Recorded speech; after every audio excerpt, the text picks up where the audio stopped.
Oh, we're live. Good morning. How are you? Better late than never.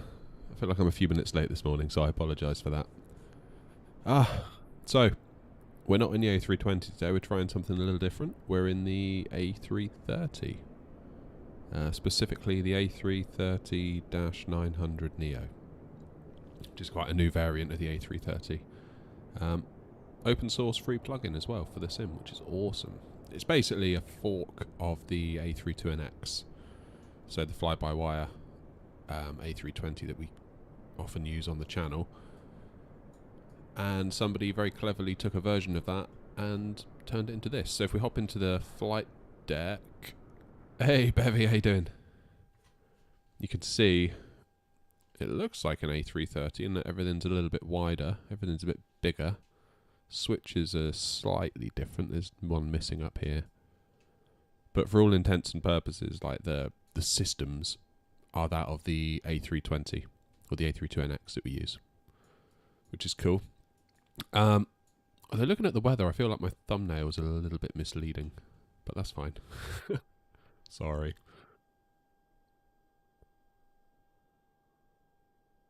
Hey, Jalise is here, nice and early. Haven't even got the plane fired up yet. Right. Now then. See if it's got my flight plan from SimBrief. Yes, it has. What's the wind like down there? 60 and 10. I'd much prefer to have this than this, but that's alright. Right, let's fuel the plane before we get too carried away. Let's fuel the plane. Now, the weird thing is, I thought we'd be by a terminal parked here when I set us to spawn here, but we're just not. So options are limited. But that's okay. Right, let's go into our SimBrief plan. The weird thing with SimBrief and the A330 is that it doesn't let you choose this variant of the A330, and obviously the variant you choose determines how much fuel it calculates. But I'm led to believe this is a more efficient version of the A330. Therefore, if I choose an older A330 from SimBrief, the fuel should still be fine. So it says we need 16,000. We'll keep an eye on it. We may have to refuel mid-flight via this panel here. 904. See, that doesn't look like very much fuel, does it? But I guess it's only a 2-hour flight, and these things are good for like 15 hours, so that does make sense. That does make sense.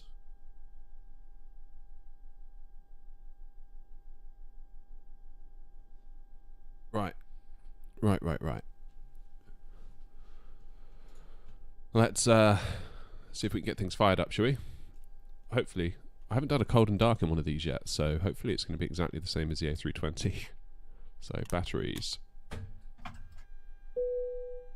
Okay, external power.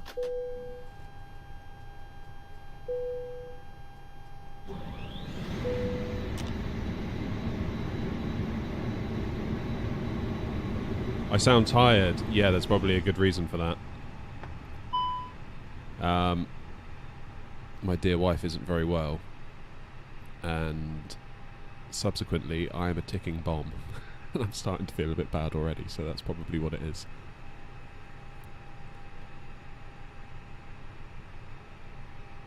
Not COVID, though, we think. So there's that.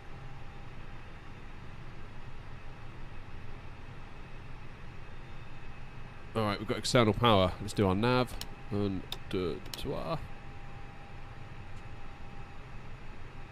Alright, APU master, where are you? Down here. Everyone know what the APU does?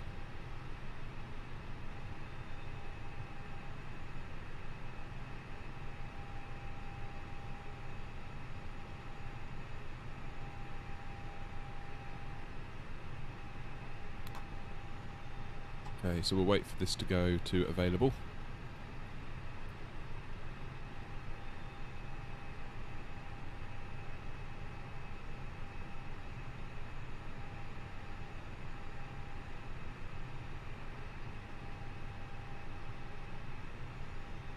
If it doesn't work, watch a 3-minute video on how to start up the A330 and skip.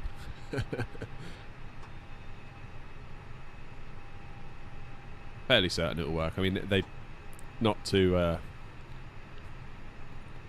discredit them for their efforts. Like, this is an amazing plane, and I certainly couldn't have made it. But it is based on the A32NX in terms of the underlying system, so it should be identical, really. Available. There we go. Right, APU bleed.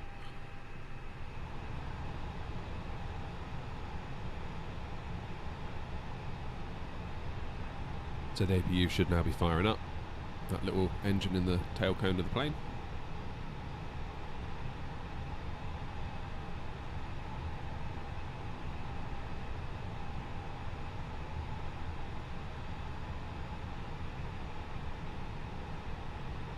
So we should be able to now lose the external power because we're running on the APU, fuel pumps. I wonder if I need those ones there on and off, because we have only got fuel in the wings. Don't know. Okay, oxygen fuel for the oxygen supply for the crew.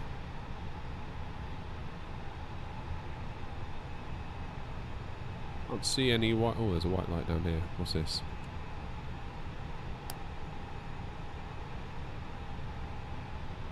There's no smoking. There we go. Right. This will take a hot minute to get ready. What's local pressure? 1018. Who made this A330? So this is made by a developer called Headwind. If you go to flightsim.to or flightsim.to, then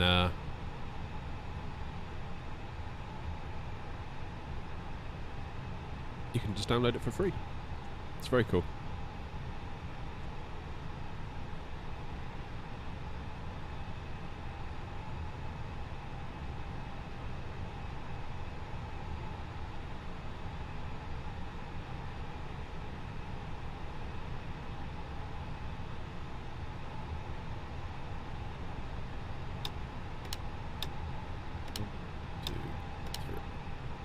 There we go. That's me cheating there. My bad.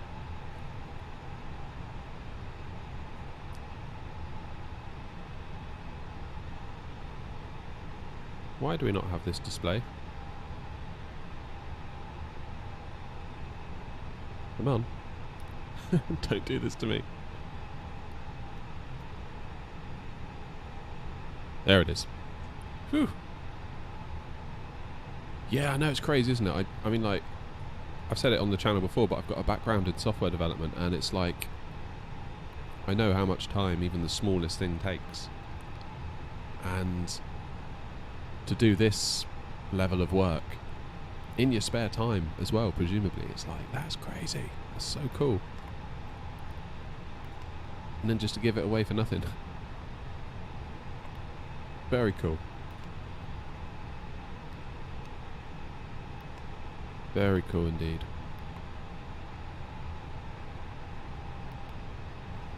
Got a big old full plane today.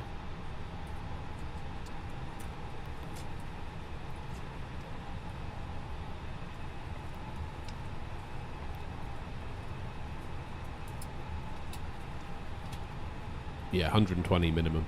Minimum. If anything, it should be more.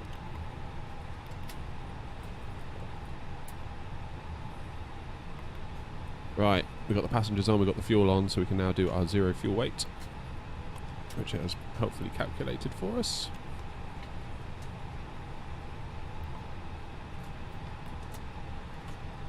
Nice.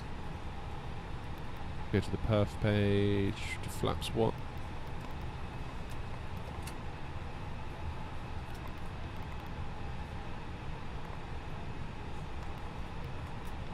.0.1. And there, minus 50. Now we get our takeoff speeds.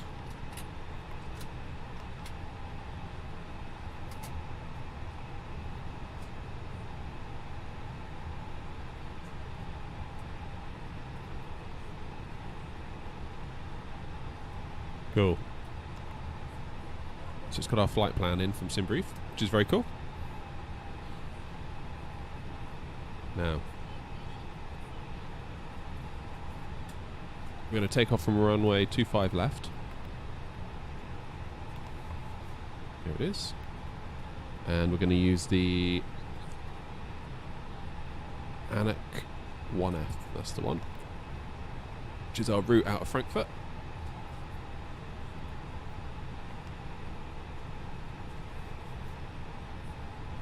If we now zoom us out just a touch, maybe zoom us in actually, so you can see we're basically going to come out, swoop around to the right, whiz around to the left, and then we're in business.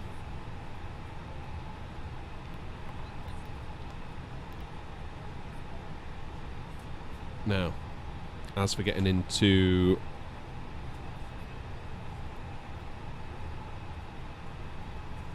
armour, we're going to use runway 06 left. Use the ILS.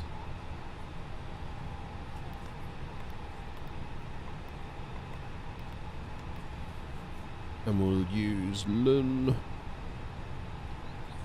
2J. Looney 2J.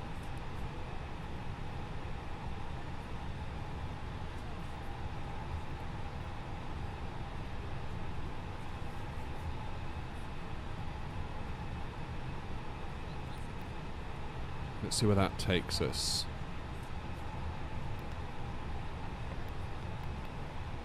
Yeah, cool. So autopilot will disconnect here at MJV.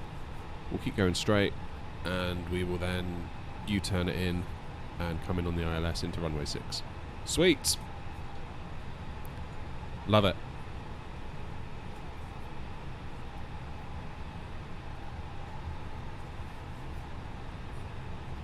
Love it, love it, love it.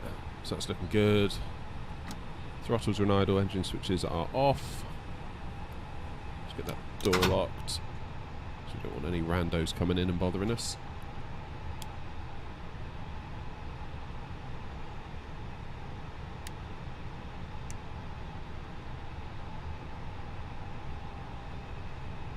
Okay.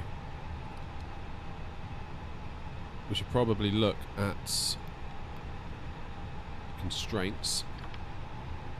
So we've got 210 knot speed restriction on the way out. Then it wants us at flight level 290. Is that it? That is interesting. I would have thought it wanted us higher than that. But we shall be compliant, because I guess SimBrief knows much better than I do. And we'll see what happens.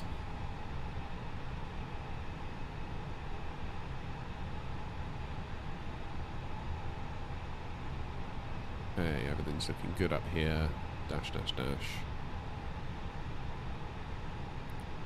So I guess we'll just put 29,000 in the window, because, you know, that's where we're going and there's no in-betweenies. So it's just a straight route out of Frankfurt, just like get up to cruise. Not like Gatwick. If you're heading north, it's kind of like it keeps you really low at like 6,000 until you're almost past London, if you sort of wrap around the bottom of it. I'll put in 210 up here, but I've got a funny feeling that this will get wiped out by the time we actually come to it.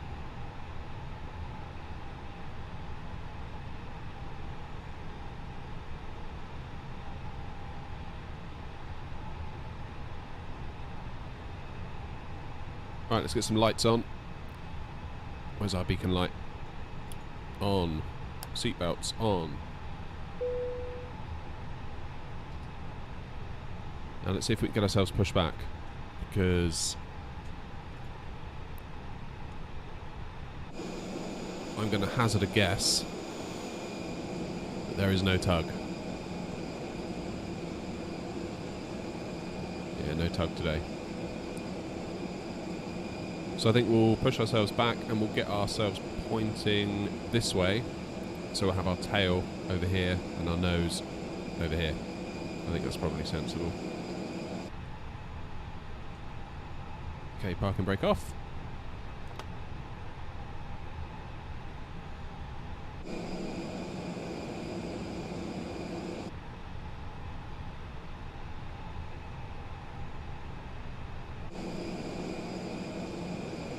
Goes.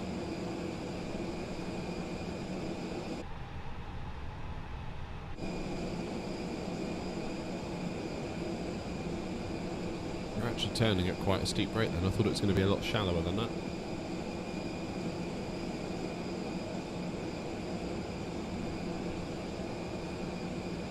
Oh, hello Nick. I didn't see you pop in the chat there. How you doing? You snuck in. I should have just used the reverse thrust, shouldn't I? Just taxi us or push us back that way.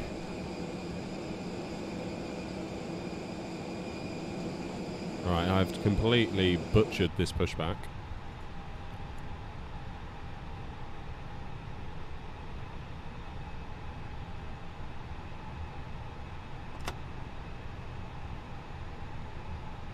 We are going to Palma de Mallorca, which is an island in the Mediterranean to the east of Spain. Very nice too. Apparently this is a real route from Frankfurt to there. Apparently there is the demand such that they have to use an A330 for it once a day. So I thought we'd give it a go.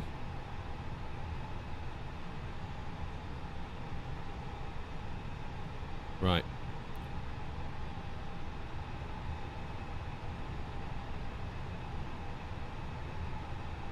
Let's get our engine things into start.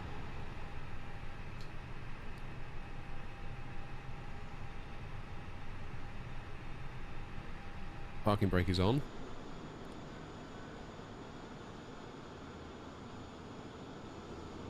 See if we can get an engine on.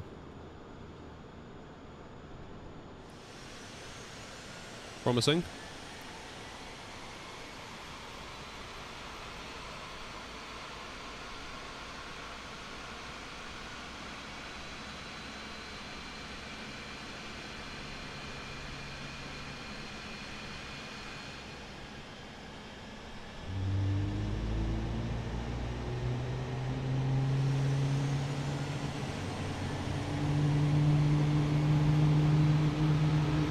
Mad respect to that van for flying under us.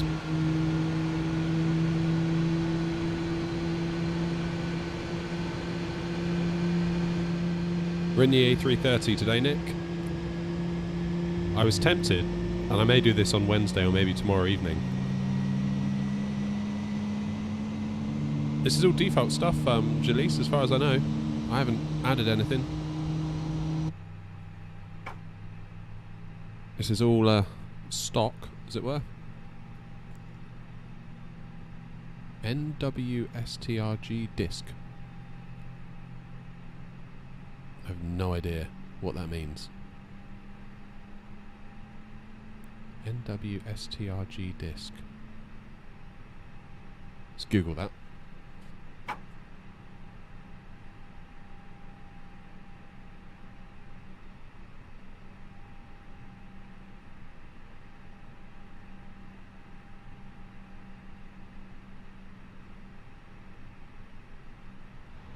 Oh, that means nose wheel, steering, disc is locked.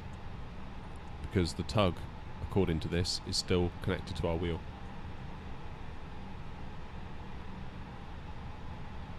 So hopefully, now I've told it to go away, it will be okay.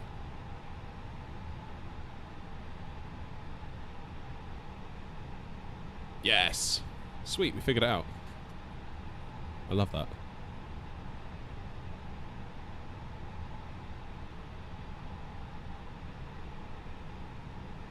Okay, engines are fired up nicely. Let's get this back into normal.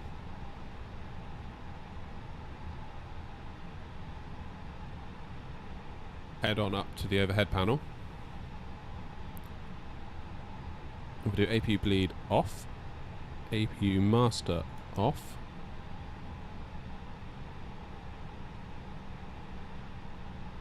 And we'll set our auto brakes to max, because you never know.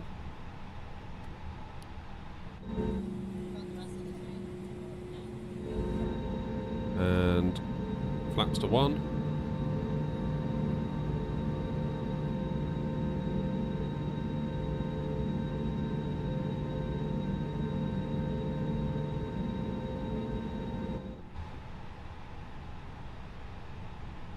We will arm our ground spoilers.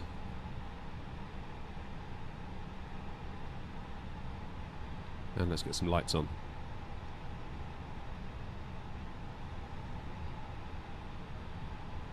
So we'll do strobes. Given how dark it is, we'll put strobes on. Nose lights, taxi. And again, it's quite dark, so we'll do runway turn-off lights.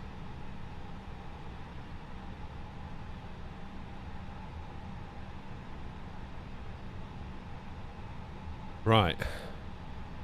Now, the runway should be just over there. So, it shouldn't be nighttime, Nick. It should be real time.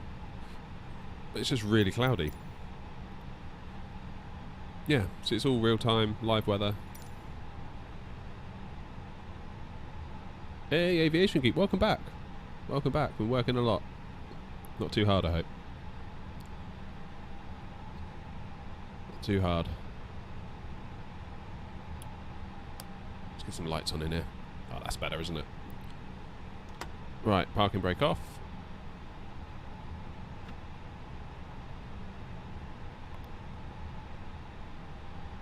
Takeoff config is normal.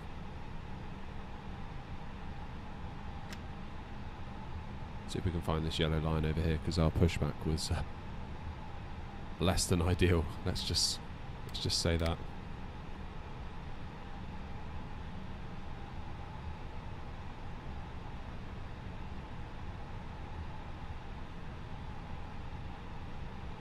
I tell you what, you really notice the size of this thing and like the weight, just pushing it around with the rudder pedals feels vastly different to what I'm used to with the A320. But then the A320, we've been flying it so much now, it's almost like a favourite t-shirt, you know, you know exactly how the thing's going to feel all the time. That doesn't stop me messing up, of course, but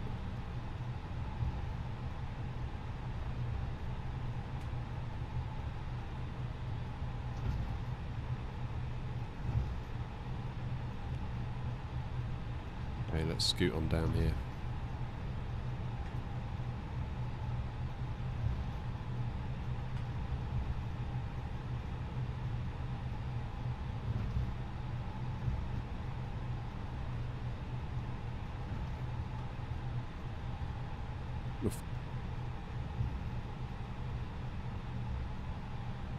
Full stutter. What is going on, Flight Sim? Come on.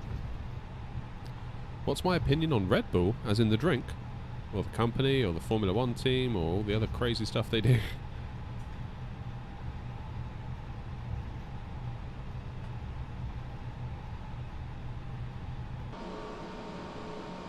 The drink?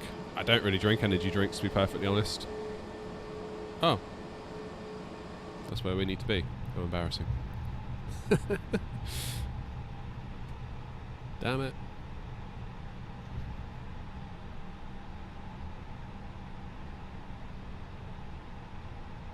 Hour and 30. Oh, nice. Weirdly, SimBrief's got us cruising at 29,000 today. I don't know why that. Normally, I'd expect something much higher than that.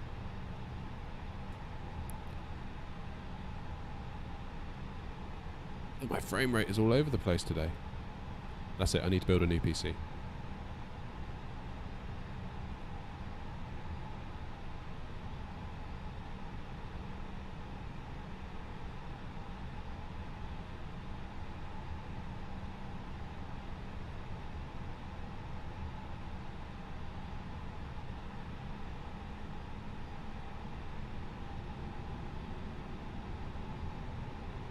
Don't know why it's being so weird like this. Sorry, guys.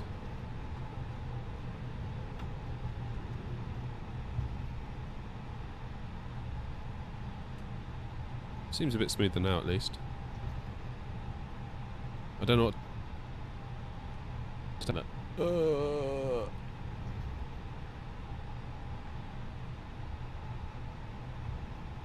it sort of disappears from the computer's memory, it will sort itself out somewhat.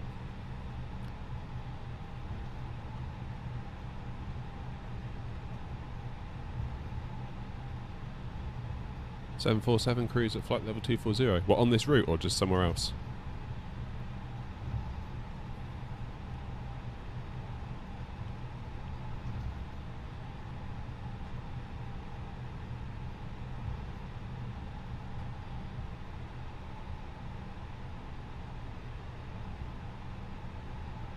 Yeah, I mean, I guess it happens. It must happen. My natural instinct is to be like, well, that must be wrong. Like, I must fix this. I must, you know, manually set it to something else. God, what is wrong with these frames? Right, lights, take off. Wing lights on. Nav and logo. Right. My hope is once we shoot past all this cloud and scenery at Frankfurt, we will, the frames will improve. Cabin check. How do we check the cabin? Ah.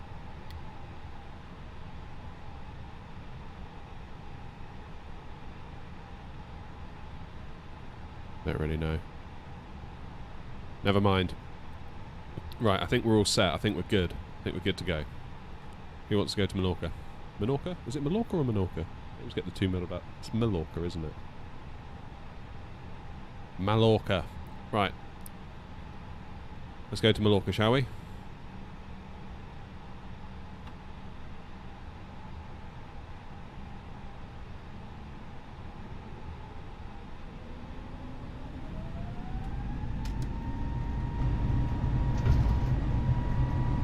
Hopefully the frames per second behaves.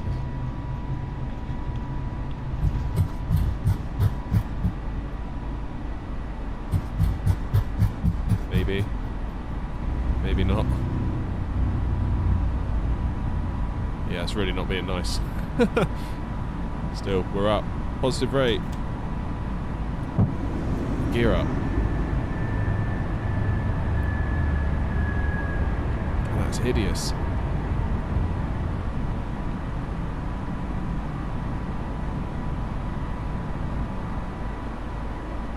Okay, let's get speed to 210.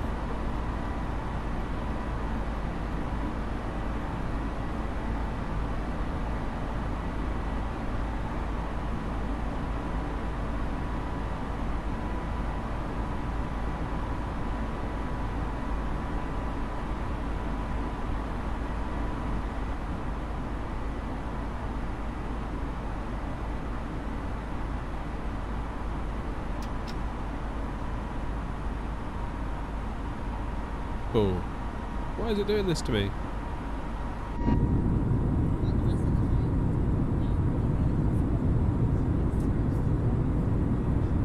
Maybe it's with the cloud?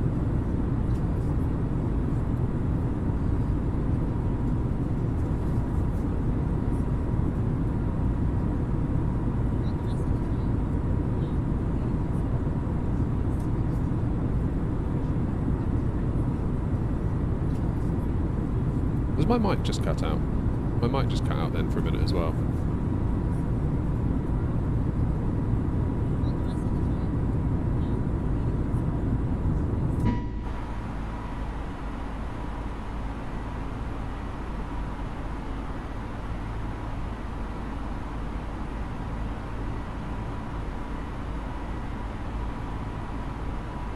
I'm just going to keep an eye on the plane here.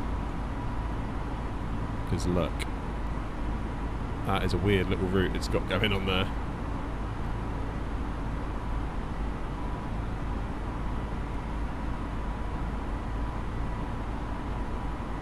Yeah, it's figured it out, I think.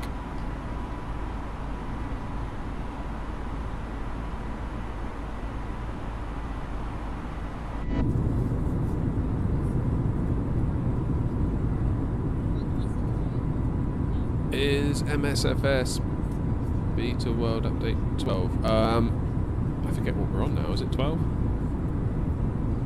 I know there's one that I still need to download. Is it like the scenery stuff that comes with it? Okay, frames seem a lot better now. We're out the way of Frankfurt. Maybe there was something to do with Frankfurt that was being weird.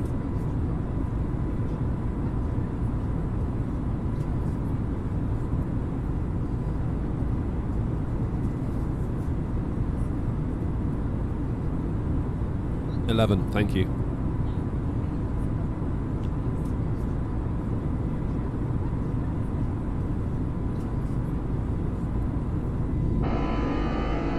Well, that's a horrible noise. Let's try that.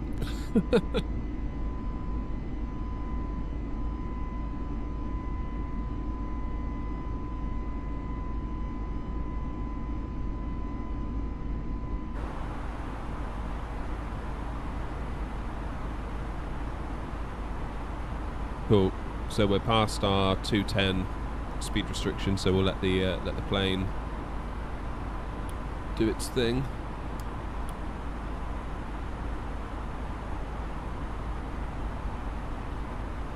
Yeah, it really did sound like a blender, didn't it? I think it's because we were in front. Technically, we were in front of the engine. I don't know if you've noticed it on a flight before. Maybe you have. If you're in front of the engine during takeoff and the climb, it just sounds like a buzzsaw. It's because the fan blades of the engine are moving faster than the speed of sound. When they're rotating, it makes that awful noise. Whereas if you're behind the engine, you get a nice sound like this. Then I think once the plane gets into cruise and it all sort of slows down a bit, the noise goes away.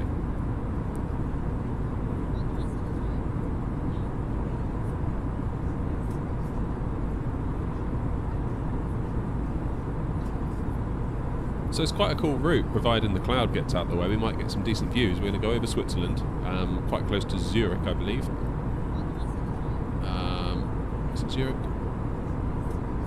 I forget. Anyway, then we'll be going down past Monaco and Nice, so we'll get like the south coast of France. And then we'll head out over the Med.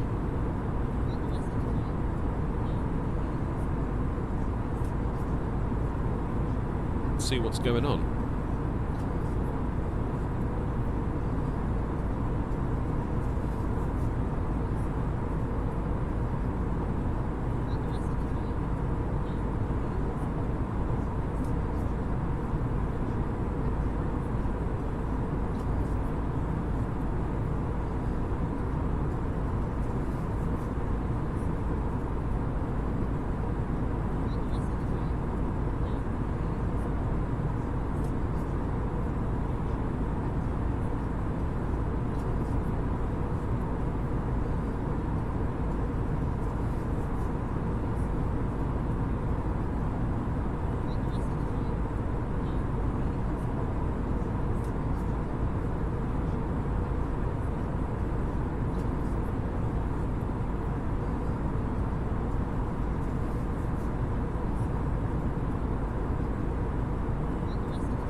Right, sorry.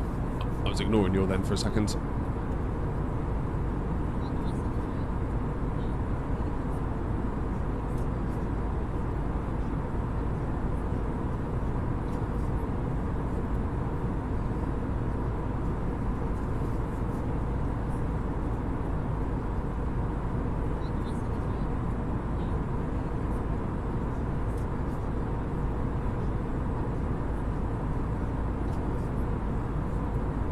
Bevy says, I thought of something recently. Remember how you would talk in descent and ascent but would cut off the mic in the cruise? Imagine someone is sleeping and then they hear talking all of a sudden. Yeah. Oh man, those frames.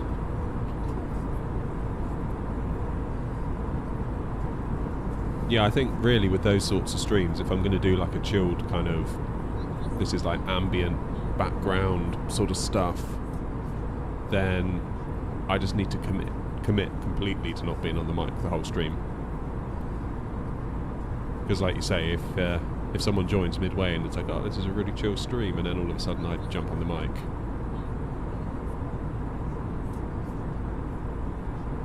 Oh, the mic cuts out too. Oh, that's annoying. That'll be my GPU then, because I'm using Nvidia Broadcast And what that does, it takes my mic feed and it cleans it up. It also means, like, if I don't know, if I drop something in here or crash into the desk or hit the mic, those noises wouldn't get through. Because it uses AI to determine what is my voice and what is not the voice. And anything that isn't my voice gets cut out. Super clever. Like, I could get like a bag of like a chocolate wrapper and just start scrunching it in my hand next to the mic while I'm talking, and you would only hear my voice. It's like crazy good. Crazy, crazy good. Can we hit 2k subs by the end of the flight? Wow, that would be something, wouldn't it? I'll be honest, I still can't believe that that's even a thing. I'll be honest, Bevy, I probably agree with you. It would be very unusual to get that many subs in a stream. I think the most I've got from a single stream is like 20. And that was sort of early on, when a lot of you all were sort of coming in, discovering the streams. And it has slowed down now, I think, with newer people discovering the streams. You still get subs, but just not to the same extent.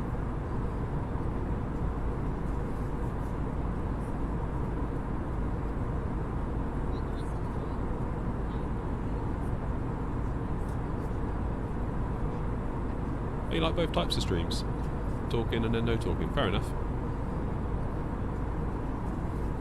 I think as long as I'm clear, really, with what it is or what it isn't, then I think that's fair, really.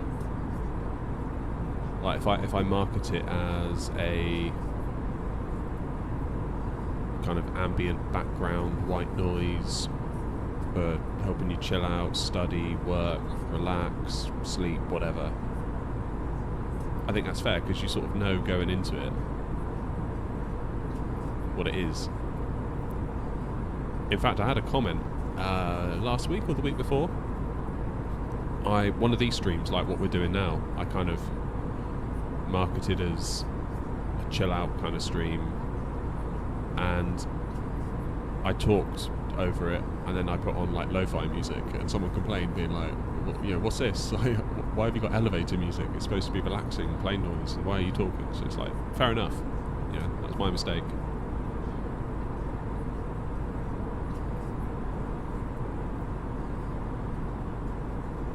Speaking of, let's just check in. Hey, we just hit cruise. I thought I heard the engines change. So that's us now.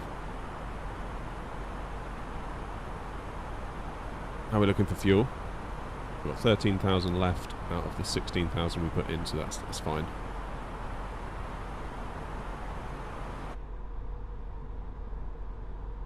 Oh, that's some chill there, isn't it?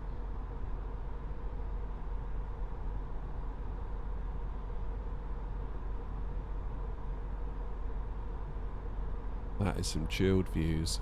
Look at that.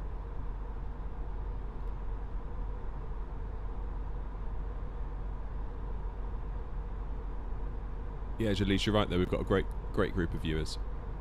Really, really good. I'm conscious that I've kind of let half of you down, though. Because I used to do some streams in the evenings on a Tuesday and a Thursday, and just the last few weeks, I feel like real life has just conspired against me. Like, there's always a reason, like on a Tuesday or a Thursday, where like, well, I just can't, like, yeah, got to do something with the kids, or yeah, there's like genuine real life reasons, not just like I can't be bothered and I want to do something else. It's like I can't. It's really annoying. This week, Thursday's completely out of the question, which only really leaves Tuesday. So I'm going to try my hardest to do something Tuesday night. Because there's a bunch of viewers, like much like I'm used to seeing all you guys pop up in the chat in the evenings, there's another group of people that I'm used to seeing. It's obviously different time zones and stuff like that. And I feel really bad that I've kind of let them all down, really. But it may be that they don't come back. Probably the YouTube notifications will stop working because they're not regularly viewing my content at that time of day. Because I kind of stopped, really, which is a shame. But we'll try and build it back up.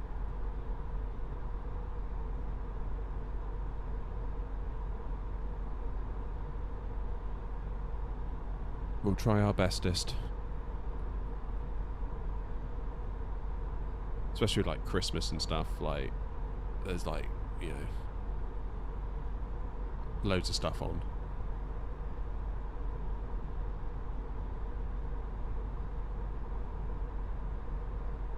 Which is fine, like you say, it's real life. You can't.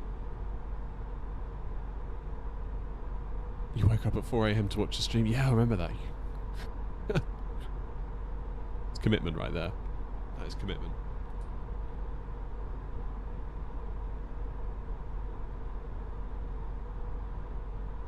Oh, how's the poll doing? I haven't checked the poll. Yeah, that's fairly in favour, isn't it, of...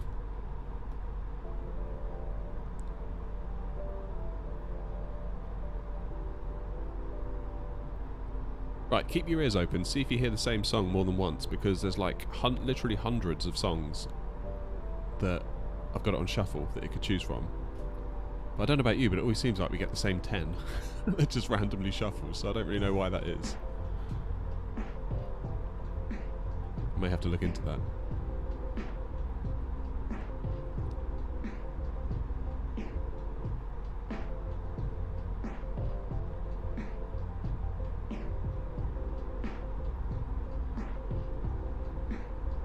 I have the music.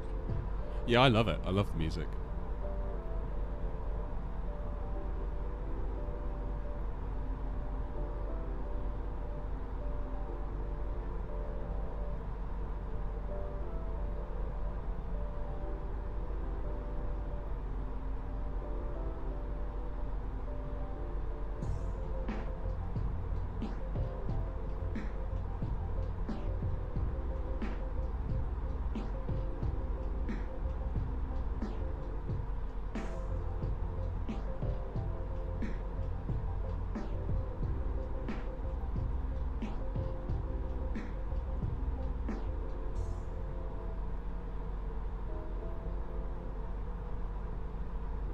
Let's end that poll.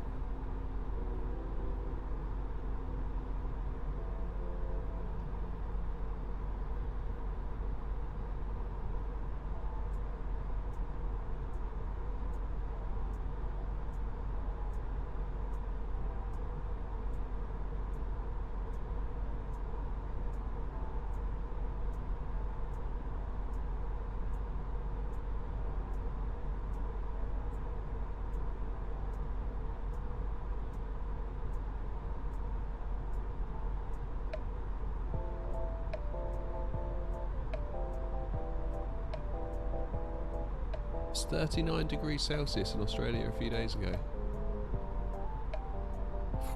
Flippin' heck. 39.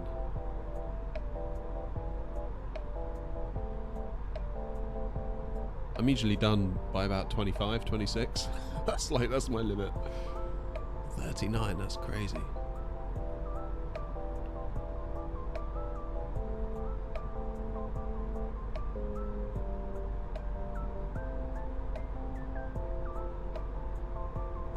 I'll never forget walking out of the airport in Las Vegas. It was like 44, 45, something like that. I don't know about where you guys are, but here in the UK, if you were to walk into a shop, quite often they have these heaters that sit above the door frame on the inside that kind of just blow down a hot curtain of air almost. I guess it's because if they've got to keep the door open all day, if they're on like a main shopping street, stops it getting too cold. Oh, look who's here.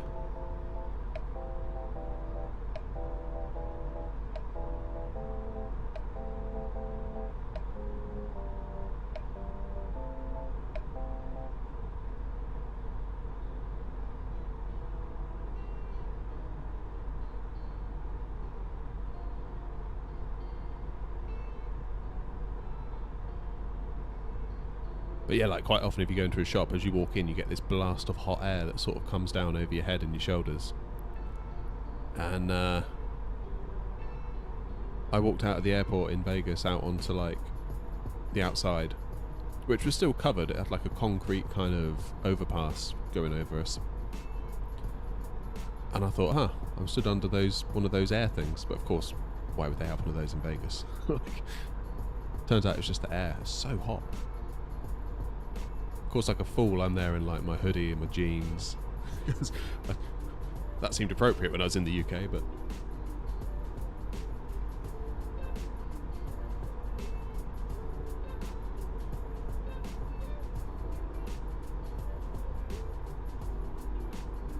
Yeah, you want some 737 streams? That'd be cool. Be nice to see a different external view. Let's have a look, Da Vinci, see what we can do. Ah! That is loud. Sorry.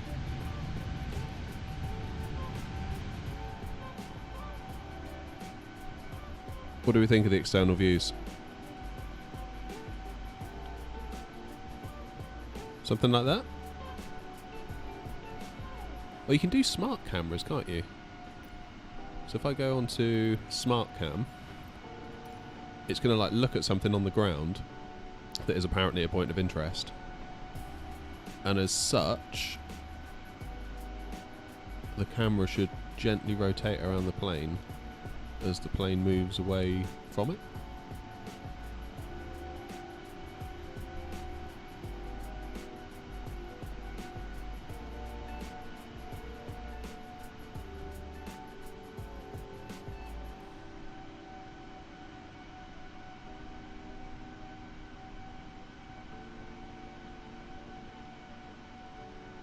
I guess when it gets too far away from whatever it's trying to look at on the ground, it will snap to the next thing, so we might get a jolty kind of movement, is the only thing.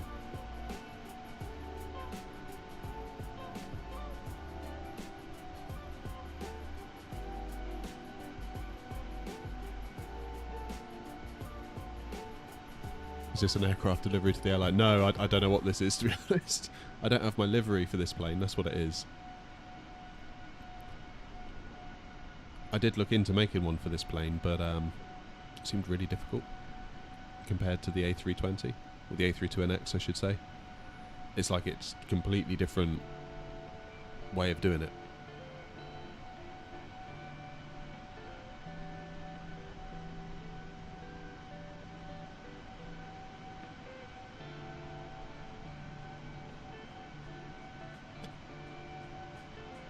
You do a poll to do the paper plane stream. One of these days, you never know.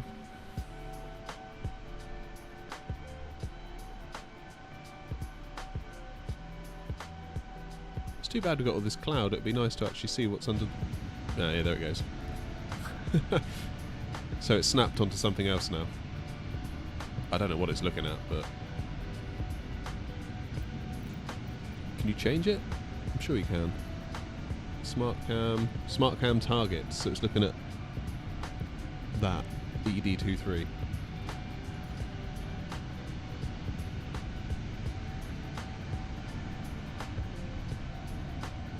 I was wondering if we could do something cool over Christmas. I don't know what would be a cool Christmassy type of stream. Maybe we could like fly to Lapland or something.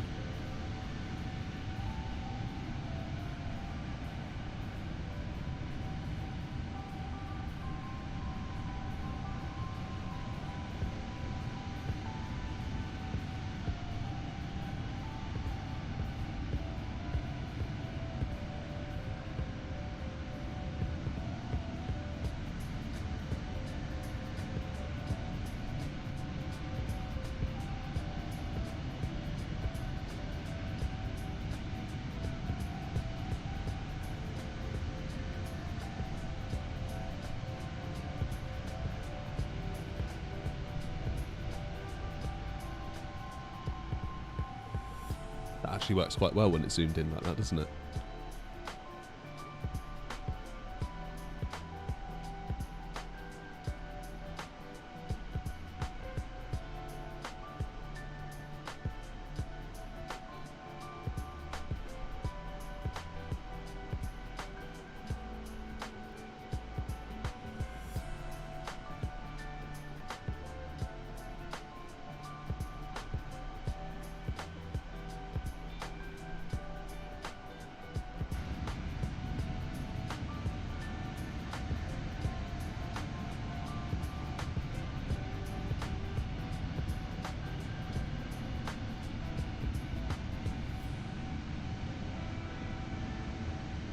Definitely your sick favourite. What's number 1, 2, 3, 4 and 5?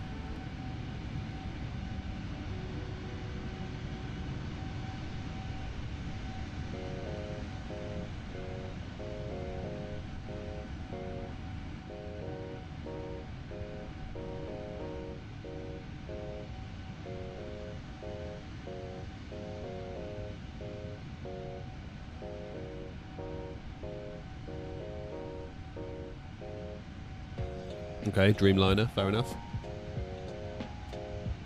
That's a solid choice. Oh, Concorde. Alright. I was watching that Pepsi thing on Netflix. You all seen that?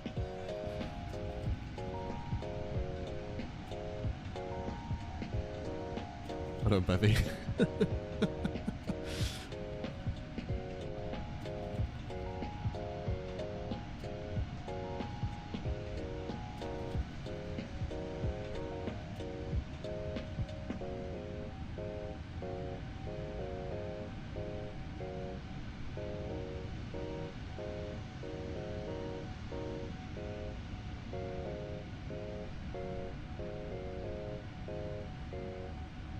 Oh yeah, the Beluga. The Beluga's so cool. I love that thing. I'll always have a soft spot for the A330 because it was my first transatlantic flight. Took us to New York. I'd wanted to go to New York for years and years and years. Could never afford it because I was too young. Then, like, once I got a bit older, got a job, saved up a bit of money, I was like, right, we're going to New York. And I really wanted to go on a jumbo jet, and I was really disappointed. I was like, no, I can't go on a jumbo. Like, for whatever reason, the flights, the times, no jumbos available. I was actually quite sad we went on an A330, and then I really liked it. I thought it was a great plane.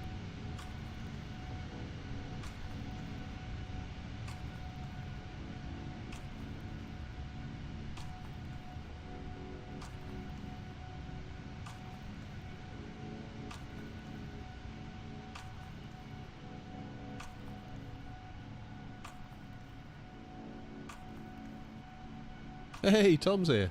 How you doing, Tom?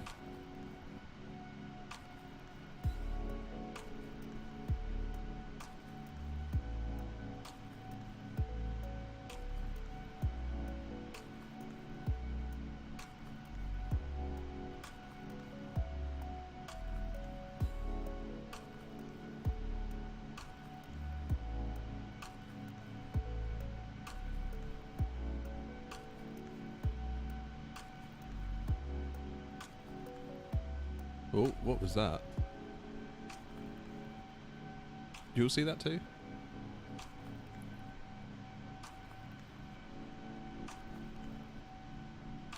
Yeah, I've been watching, just finished watching that Pepsi thing on Netflix. It's called Pepsi Where's My Jet? Very, very cool. What I didn't realise is that Pepsi took a Concorde and painted it. Took an Air France Concorde and painted it in Pepsi colours when they did their rebrand for like 2 weeks.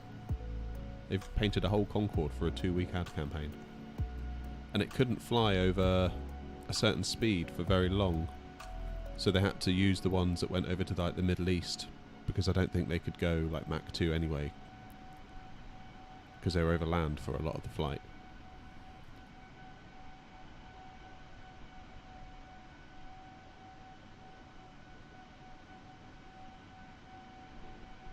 Why would you? I guess Pepsi have got a lot of money.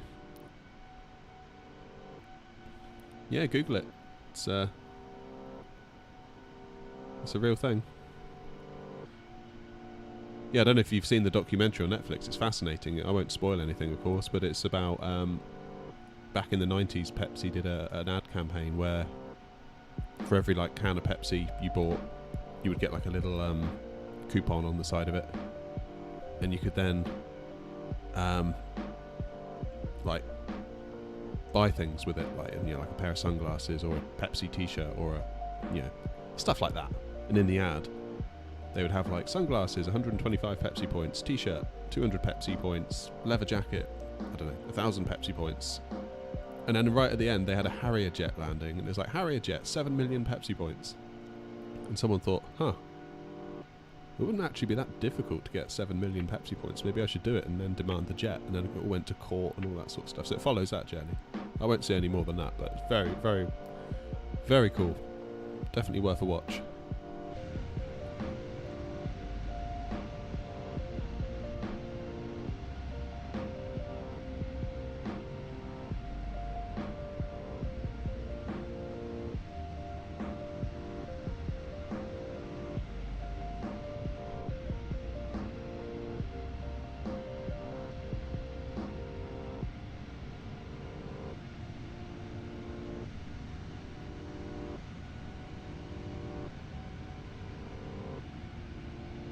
I must admit, I do like these views. That was a good call.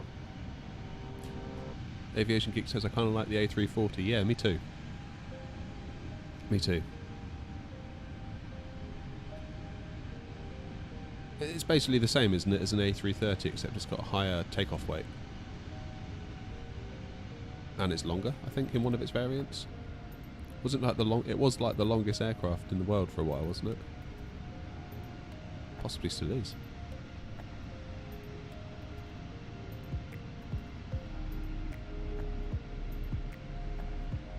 Yeah, it has 4 engines, yeah. Yeah. I don't know whether they're the same. That's one thing I don't know about it. So if you were to take like an A330 that was made at the same time as an A340, does the A330 have 2 bigger engines and the A340 has 4 smaller ones?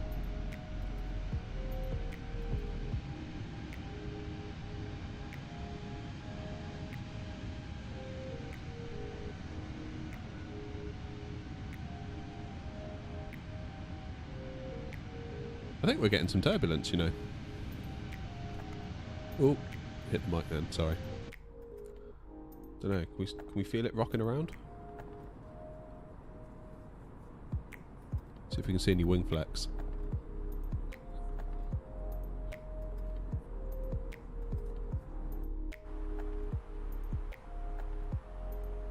Let's just check in here a minute, make sure everything's okay. Yeah, that's turbulence, isn't it? Look at that. Bump, bump, bump, bump, bump, bump. Of course, we're going over Switzerland, so that would make sense.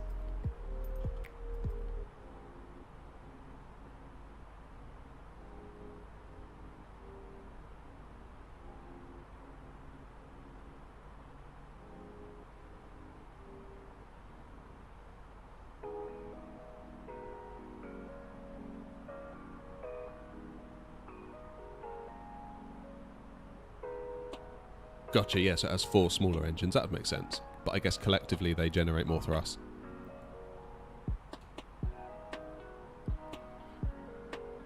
Oh, me too, Jalees, yeah. I really hope the live weather doesn't randomly change the wind just before we land.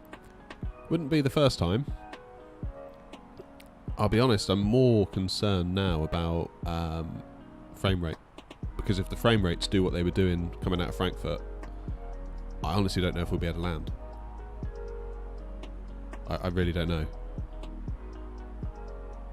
There's a certain threshold that once the frame rates go beneath it, the sim is borderline unflyable, in my opinion. We'll see. At least we're all having a nice time now, that's the main thing. There might be a bit of comedy towards the end of the landing, so...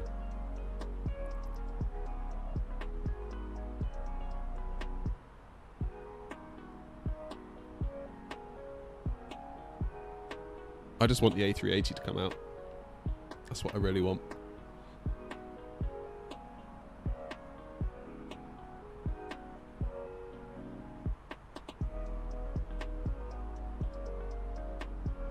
Oh yeah, when the sim crashed, I remember that.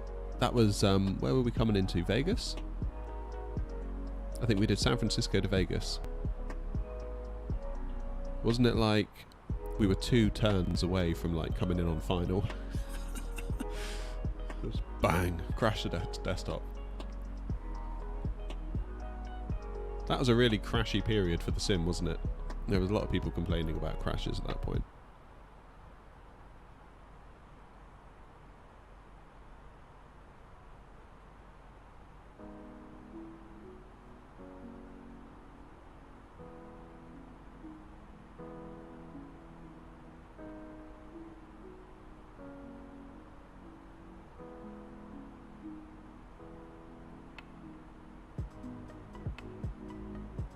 Very crashy period for the sim, if I recall.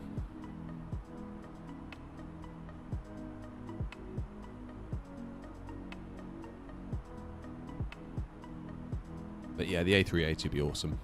I think that'll be my go-to for like any kind of long haul streams.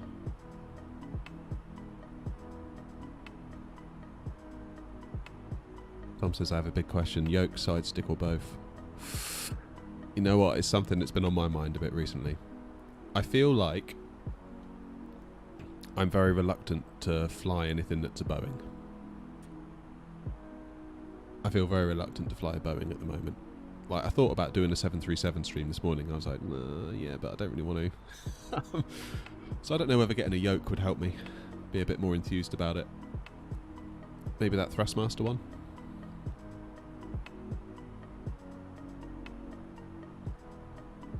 Did I see new USA Air Force jets? It's on the news. No, I didn't. I didn't see that.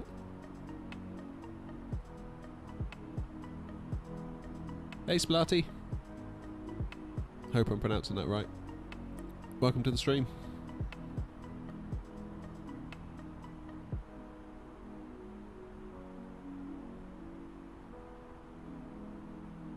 Ah, I can see some mountains poking through those clouds. If you look carefully. Very, very carefully. How am I? I'm very good, thank you very much.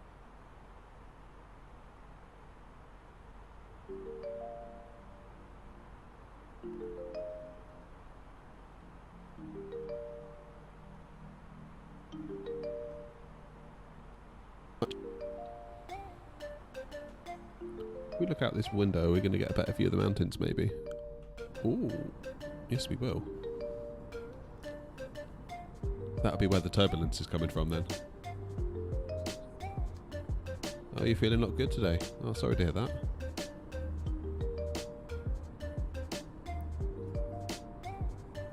My mic's doing weird stuff. Oh no.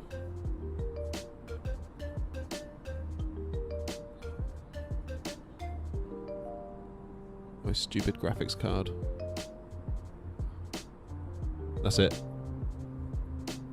That's all the push I need to buy a new graphics card.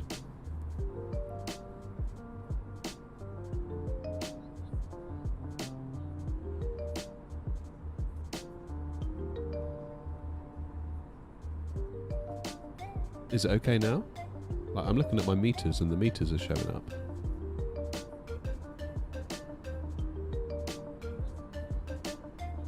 At least GPU prices have gone down. Yeah, that's true.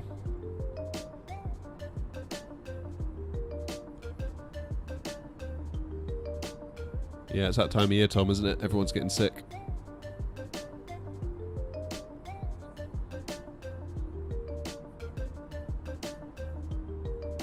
Yeah, in my opinion, my wife shouldn't have gone to work this morning. She looked rough. Like, rough. So I'll be fine. I'll take some, like, paracetamol. It's like, oh, don't do it. But she did it anyway.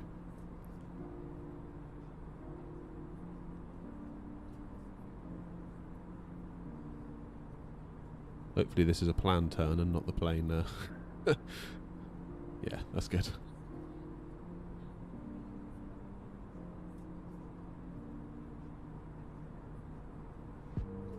Tonsillitis. I think that's probably what she's got, to be honest, because that's what's going around where she works. Other people have had that. Which means I'm probably going to get it. Yay!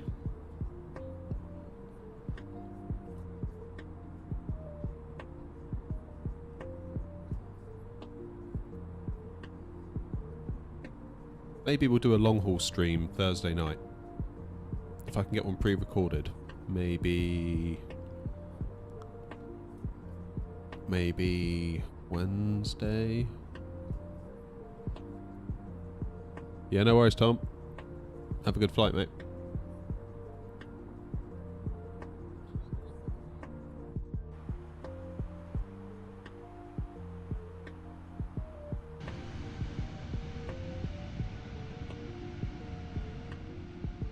When I fly the 787, it's your favourite airplane. You know what, I've been thinking I should. Because I recently... I used to play this on Game Pass. Where you pay Microsoft every month and they let you play all their games. and obviously it only gives you the standard edition. And I was like, oh, I really want the premium deluxe one so I can get the 787.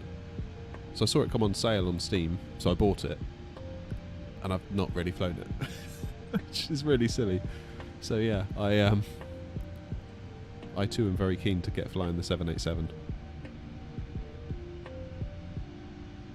I just feel like I'm really confident in the Airbus planes. Oh, look at that for a view. Yeah, I feel really, really confident in the Airbus planes. Like, I can do a stream and not really stress too much about, am I doing it right? Am I going to mess up? I mean, I still do, but like, the Boeings, I feel like a fish out of water. And I don't really have a lot of time when I'm not streaming to practice, such that I could then stream and be more confident. So really, I just need to, whenever I do it, I have to stream it and be not very confident.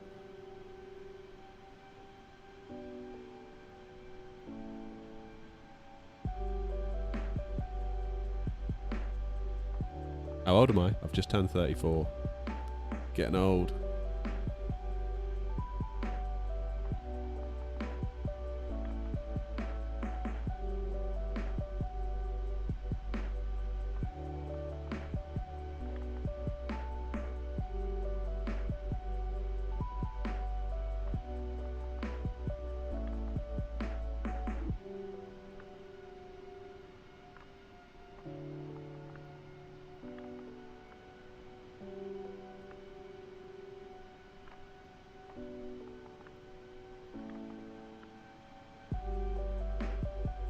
Though I don't think getting older has made me sound like this. According to people that know me, I've sounded the same my entire life.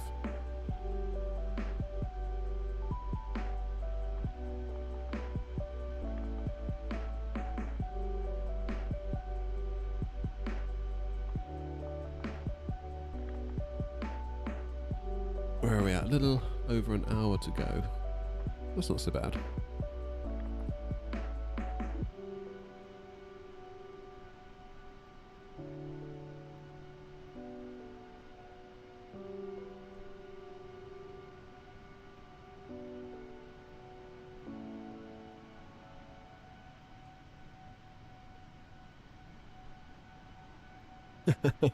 Yeah, okay, I probably did sound a bit different when I was a toddler.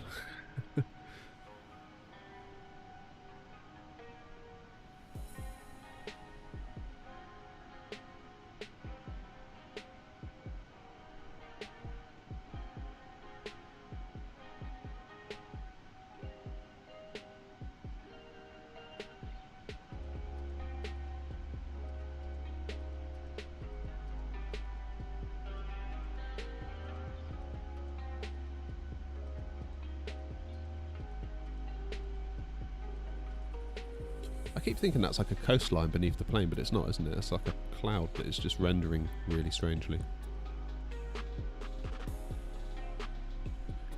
Yeah, Tom, I need to look into a Discord. I'll add that to the to-do list. I'll be honest, part of me is just like, oh no, that'd be something else to moderate and manage, which puts me off somewhat.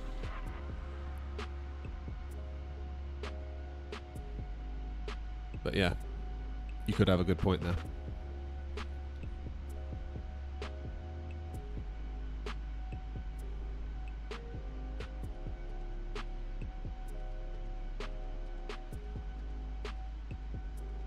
Yeah, good point, Jalise, yeah.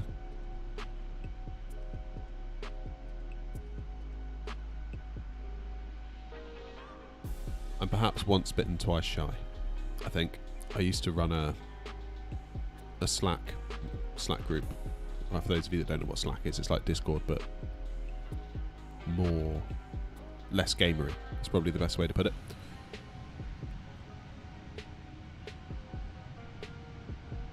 And it started off as a few, like, nice little group, few people, just a close bunch of friends really, and then it opened up and opened up and opened up, and then it got a little bit unwieldy. It just became something I didn't really enjoy.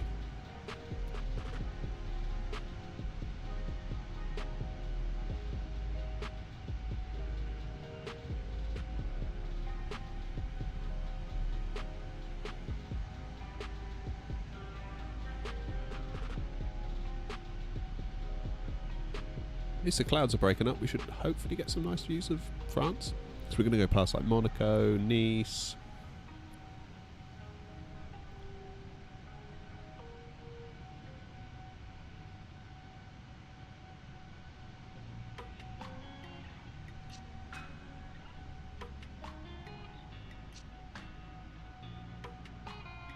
Halo's Adventures. Of course I remember you. How you doing? It has been ages, hasn't it? How have you been?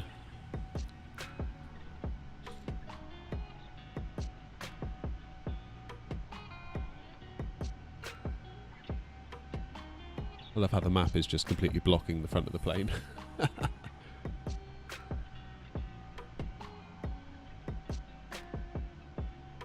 You're great, awesome. Glad to hear it. Yeah, I'm not so bad, thanks. Not so bad. Like, any which way you slice it, I'm playing Flight Sim on a Monday morning with you guys, so it's pretty good, right? Oh, you live in Frankfurt, nice. Hopefully your frames per second is better than what we had on takeoff.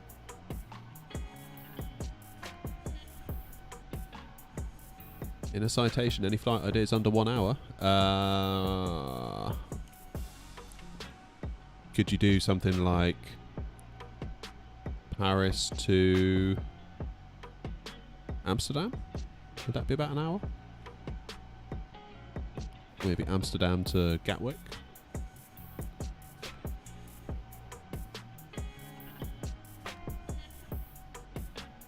Maybe Bristol to Dublin. You could maybe do that in an hour.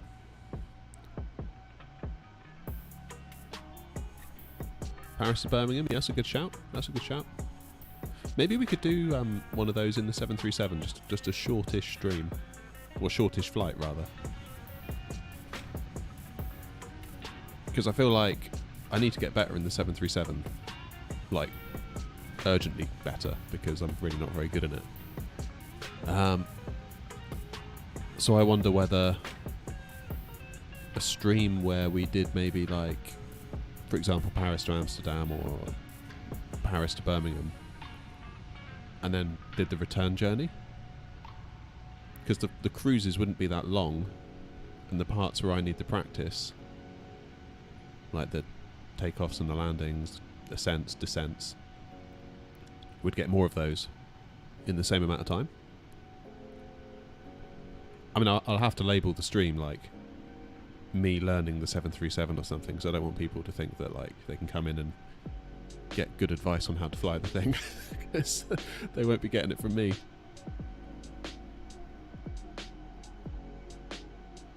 You can buy the A330, I didn't know that. Wasn't the A330 like, was it an Embraer or a Bombardier? Bombardier?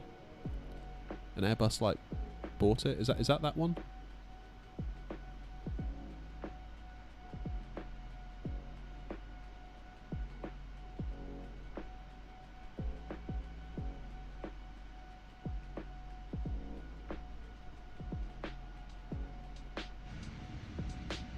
Right, gotcha. Yeah, I thought there was something.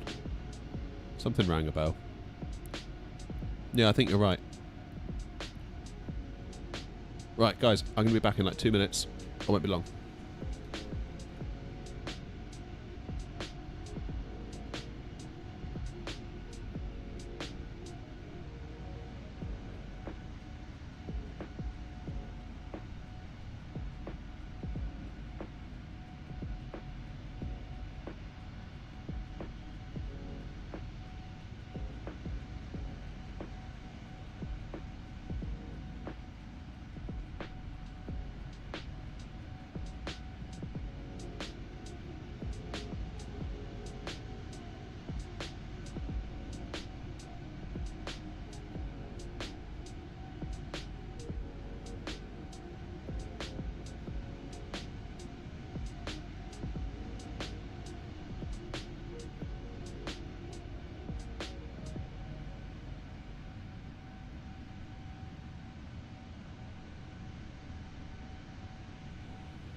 Alright, I'm back.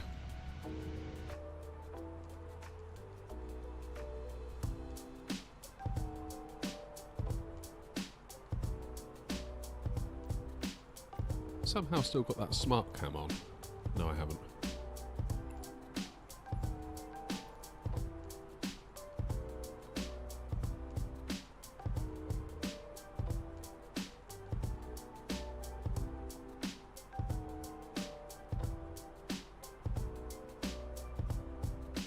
I didn't realise there were so many mountains this close to like Monaco.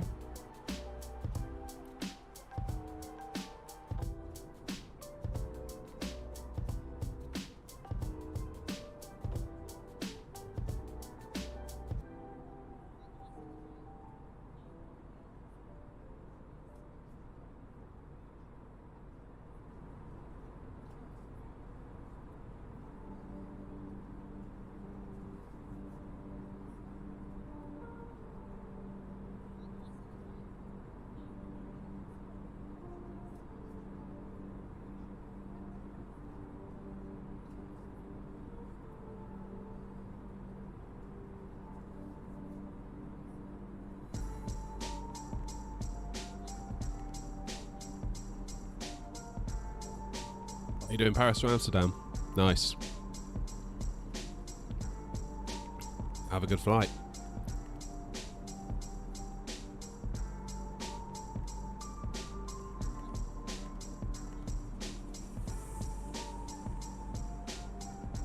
I suspect we're going to get a bit of turbulence going over here.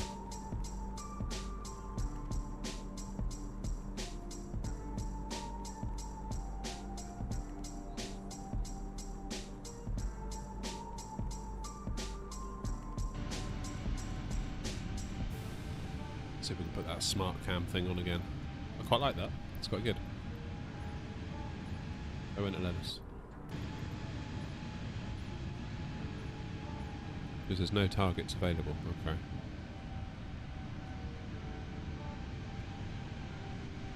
We'll have it like that for a minute.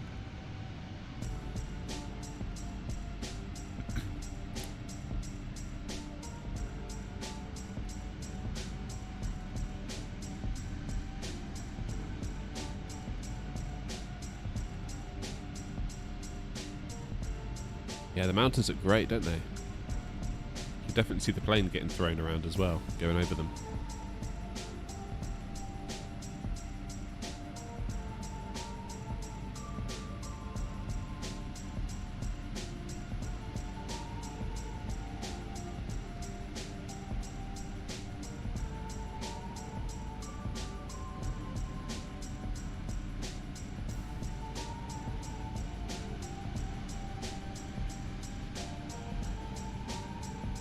Oh no, I just spilled coffee all down myself. Silly boy.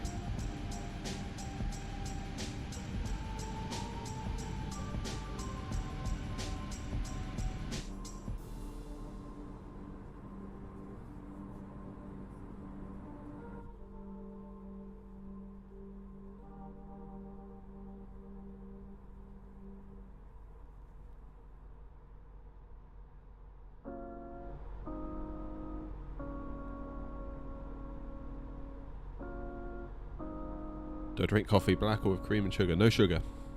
No sugar at all. Just a little bit of milk. I'm a bit of a coffee snob on the quiet.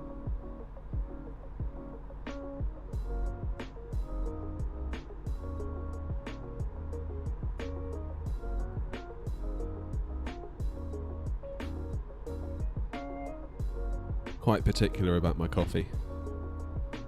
I think if you're going to put sugar in coffee, it's kind of like fundamentally the wrong drink for you. It's like by its nature, it's a very bitter drink.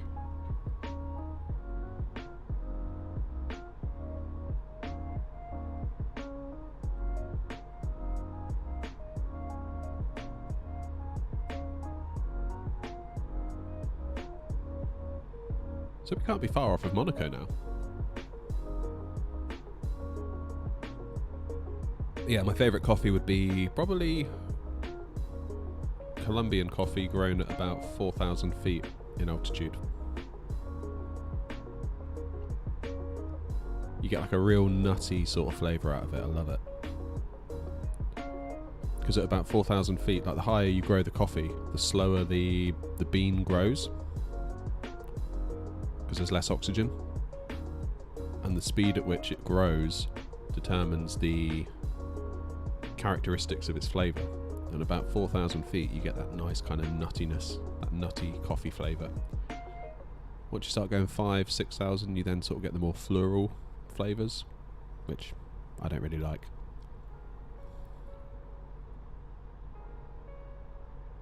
And then you've got the absolute rubbish that like the coffee chains buy that's probably grown on floodplains because it grows really quick.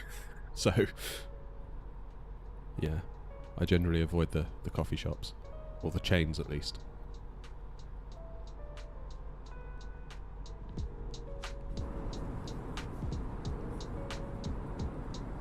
Is that Monaco? That must be Monaco. No, Monaco's back there. That looks like Nice.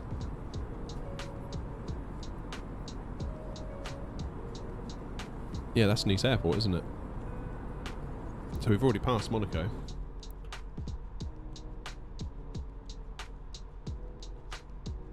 If that's Nice, then Monaco would be... Oh, where'd Monaco be? Would that be Monaco?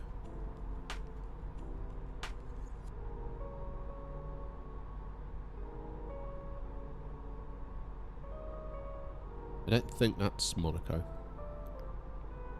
I seem to recall when we went there, we stayed in Nice because it was cheaper. And we took the bus to Monaco. And I'm sure we went through a place that was maybe that on the way. It took like an hour.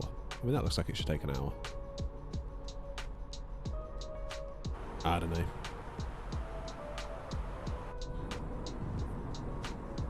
Yeah, so that's definitely Nice. Oh wait, hang on.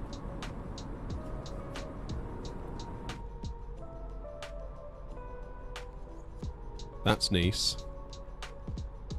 Therefore... is that Monaco? Oh, I don't know, man. I'm getting confused now. But that is Nice, 100%. Yeah, because there's the stadium.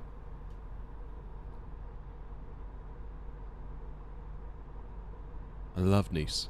I love sort of walking along here. Because you'd get all the planes that would come in and they would track the sort of shape of this coastline. They would come in and sort of across here and then turn.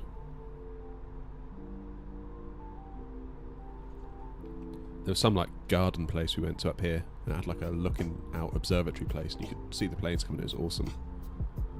I'm not sure my wife fully enjoyed it, but I had a great time.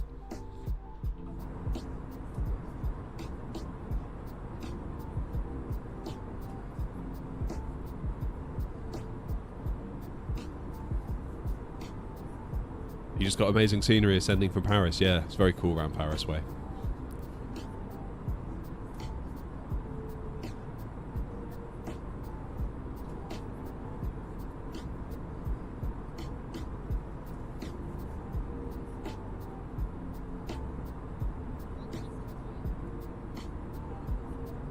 Why does water do that in MSFS? It does that for me where it just looks flat with no waves, even with textures on max.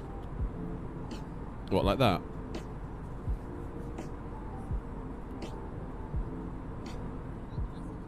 I don't know. I think it depends on the wind, a lot of it. And it does simulate that. It can be quite handy if you're coming in on approach and you're trying to gauge the wind because the waves kind of simulate what's happening with the wind. So it could just be a lack of wind. Obviously from this height you're not going to get much textures anyway. I mean, to me that looks roughly how it would look out a window of a plane.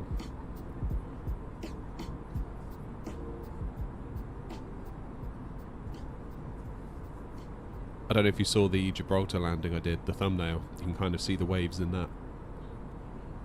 Is it they call it the galloping horses? So if you're a pilot coming in and over the water and you've got a crosswind maybe, you can sort of judge the wind based on the direction of the waves. It's just one more data point to have in your arsenal, I guess.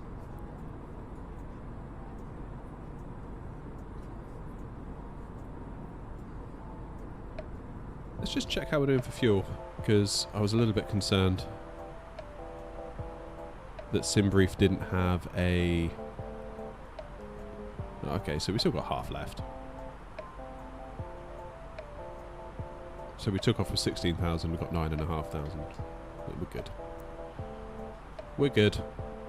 40 minutes to go, so probably another 20 minutes we're going to start thinking about descending. And then we'll just pray that the frame rate holds and my mic holds and basically the computer doesn't wreck everything for us.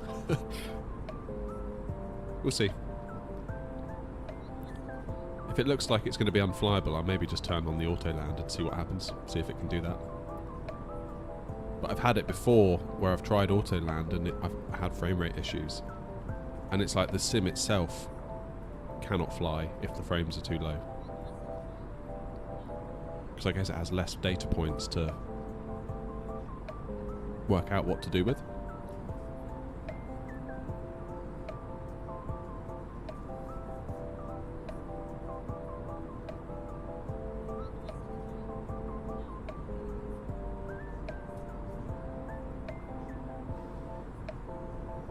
I hope you can stay up long enough for the landing. What time is it for you now?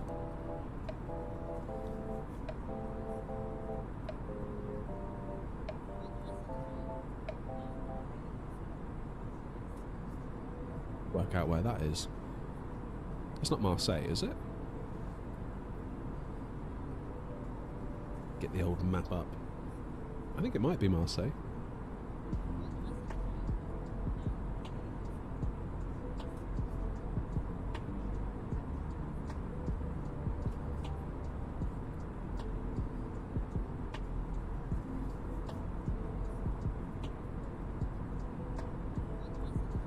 Oh, 10 PM, wow. Yeah, you're way ahead of us then, aren't you?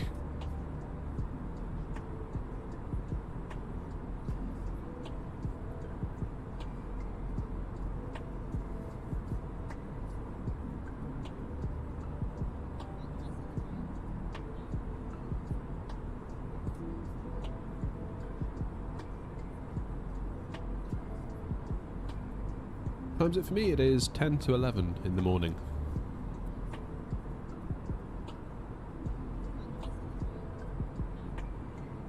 What runway, Nick? 06... Let me check. 06 left. I'll show you the plan, actually. We'll jump into the cockpit in a minute. I'll show you what's going on. Right. Let's put this into plan. So there's us sort of heading down across the southwest of France. So if I move us through the plan. So this is us sort of going out into the Med. There we go. So, see, we sort of come in from the north, and then this is the beginning of our arrival pattern. Zoom in a bit so you can see. So we need to be at 5,000 feet by CDP.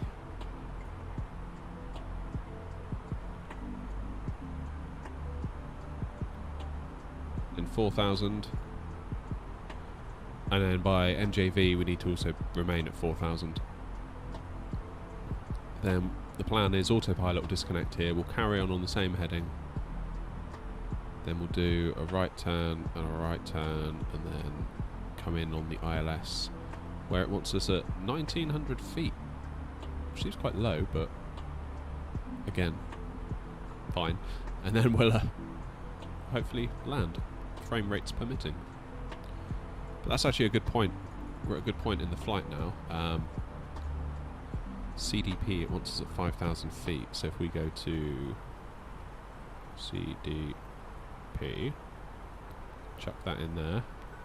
So we're 258 miles away from that waypoint. Let's just check that it's reasonable.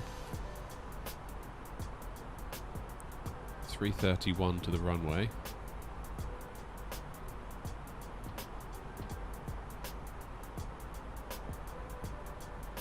That's an 80-mile difference. Is that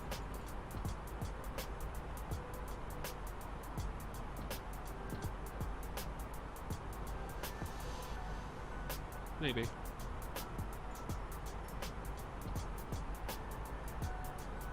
Maybe.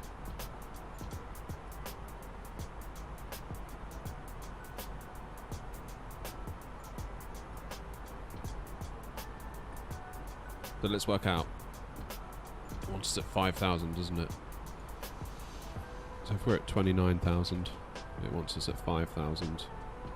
And we descend at 1,700 feet a minute, 87 miles. So if we call it 100 miles. Why do the dots not connect with a line near the runway? It's a good question, and it took me a while to work this out myself. So in the how it works in the real world, I believe, I could be wrong in saying this. Let's get ourselves down there a minute. There we go. So this is kind of where the star ends. So the star is kind of like an official route into an airport, and this is where the star ends. And at this point, you would usually be vectored by air traffic at the airport to get you from here, wherever they want you to go, to here to come in on final, I believe. Could be wrong, not a pilot, but that's what I've come to understand. So what you could do, you can see here there's a flight plan discontinuity, which represents it stopping here and not continuing around as you alluded to. Why isn't it doing that? Now one thing we could do, you can clear these. So if you click the clear button, you get CLR in the scratch pad. Clear it. And there we go. Now the plane has tried to do its own thing, but it's completely failed. Oh no, it's done it now.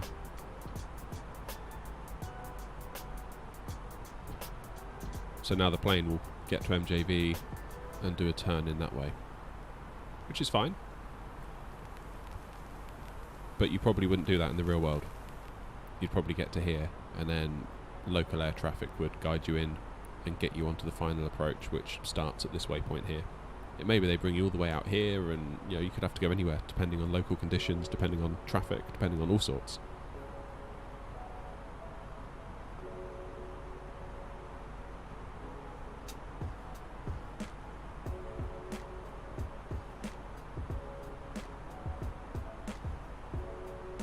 So given that I've just cleared that waypoint now, I'll probably just let the plane do it for us. We're not using air traffic today, so it really makes no difference what we do, really. If we were on VATSIM, we'd probably get to this point and contact the tower, and they would probably say, maybe turn left, heading whatever, and we'd turn left, and they'd maybe give us vectors, maybe go from here to here to here to here to here, then on to there. And that would be at their discretion. So, yeah, I think now we've cleared that discontinuity, the plane has actually drawn quite a neat little line for us. So maybe we'll just roll with that. That works. It works for me.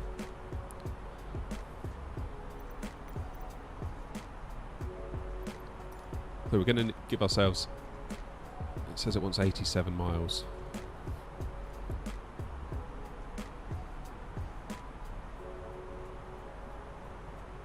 That should be fine.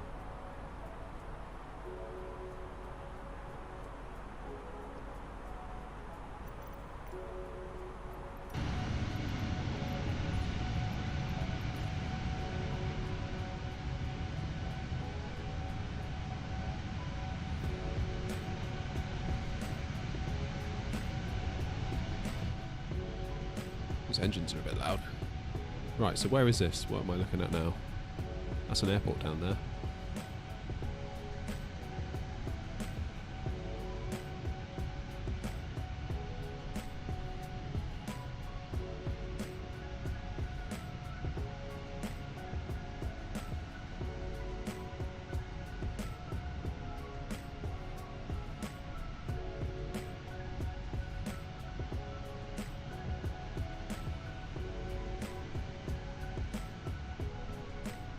I think that might be Marseille. Does it tell us what it's looking at? Because I think it's trying to look at that. LFMA.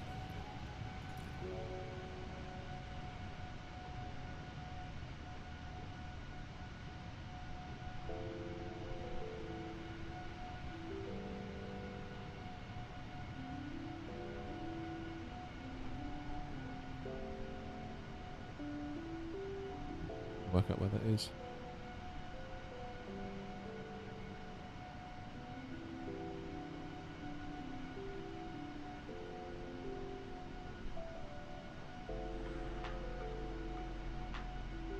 Yeah, so it's just Marseille. I think that's Marseille we're looking at.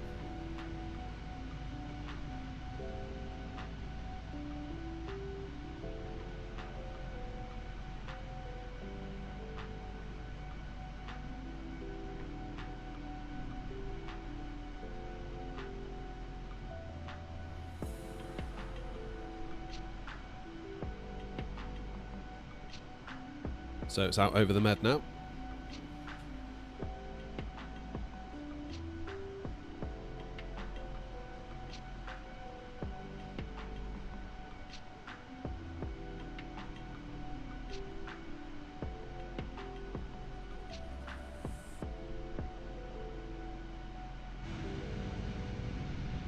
And now there's nothing much to look at.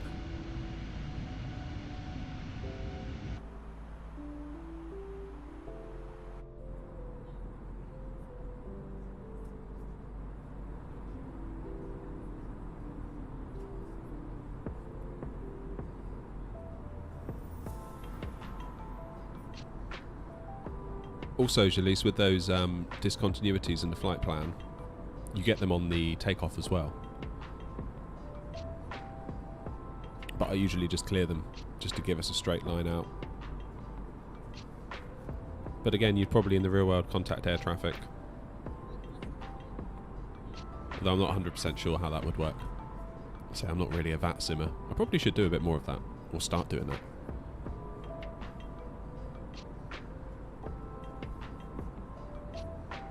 Yeah, so when you load the flight plan in, you select your departure and your SID, and the SID is like the route out of the airport from the specific runway you're on. And then you select where you're going, the runway you're going to land on, and then you select the star, which is the route into the airport, into that runway. And more often than not, you'll get a discontinuity. And yeah, you can just press the clear button and clear them out.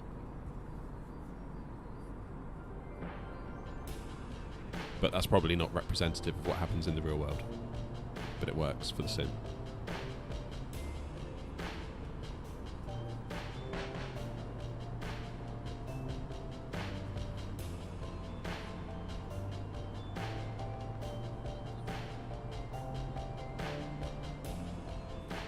Sometimes if you select, like if there's like a via, so when you're selecting your star, you might select the star, then you might select a transition, which is where you transition into the star, and then a via, which gets you from the end of the star to the runway.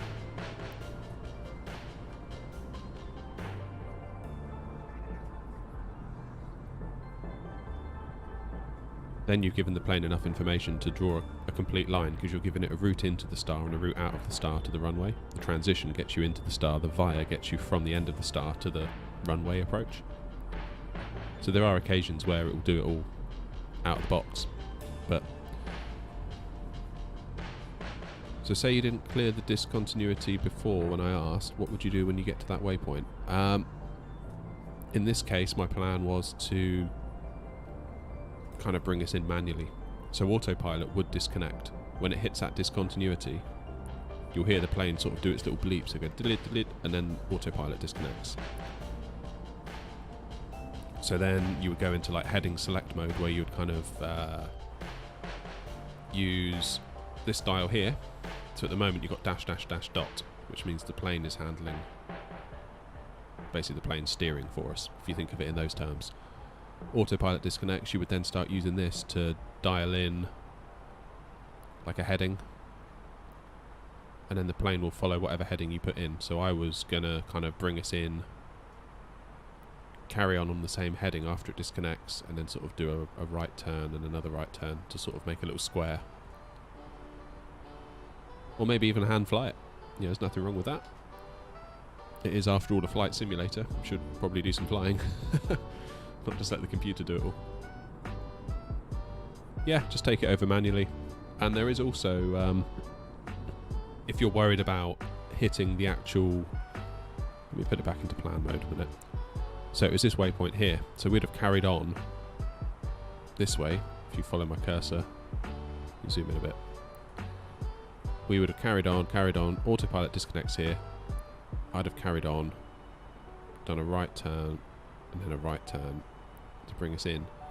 Now, if you're worried about absolutely getting yourself on this waypoint, you can use the DIR button, which gives you loads of waypoints that are nearby. And obviously by the time we get to here, MJV, and we carry on for a bit, and we maybe do our first right turn, and we get to about here, then we want to be absolutely bang on this waypoint, so we're lined up. In here, you would get whatever this one is. Was it CF06L? That would appear here. Click it, then this would change to insert, or temporary direct, I think it's called. Then the plane would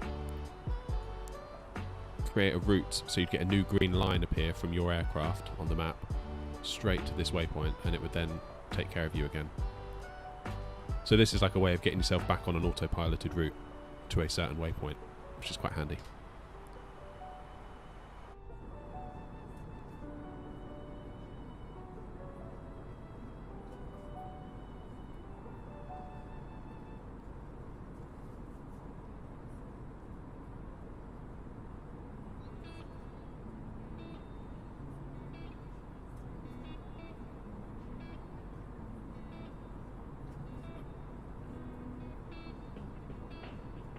Yeah, I only learnt about that DIR button quite recently, because I always felt like once autopilot disconnected, I was a bit like, oh no, I'm on my own now, I've got to do it all myself, even though I could see there were waypoints that were further on after the discontinuity, you know, like maybe like 2 or 3 that come out of the runway.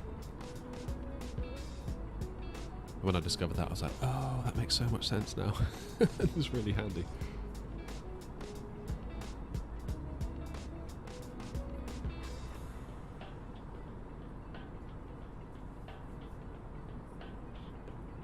Right, how are we doing in terms of distance from where we need to be? Because otherwise we could... 243 from the runway. And 183. That seems like a long distance. CDP. So it's 183, 181 versus... That's 60 miles. Is it really 60 miles? CDP. 10 miles, 25, so that's 35, 45, 50, 55. Yeah, okay, so it probably is right. I didn't expect it to be such a big difference.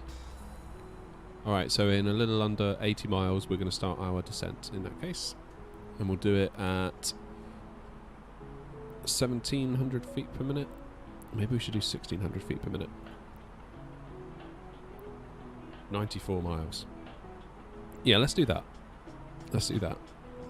And we'll give ourselves 100 miles rather than 94, because obviously the altitude we're targeting is beneath 10,000 feet, so we'll also need to get well below 250 knots.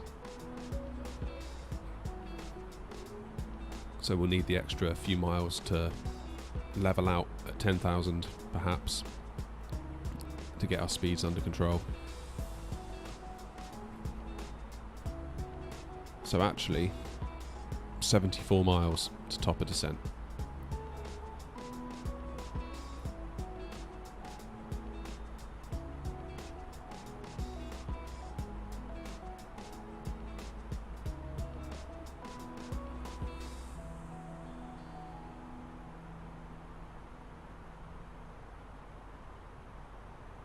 Oh, the iPad thing, yeah. Yeah, apparently it's coming for the PMDG planes. I think they call it an EFB, an electronic flight bag. I think that's what it's called. I mean, there is an easy way as well. If you're not sure, what you can do is roughly take the 2.9 from your altitude, your flight level, 2.9 times it by 3, so in that will give us, what, 87, add 10, 97. That's the amount of miles you need to descend, roughly. That's like rule of thumb. Very kind of like back of the napkin style working out. But you should be able to descend at roughly 2,000 feet a minute using that kind of formula.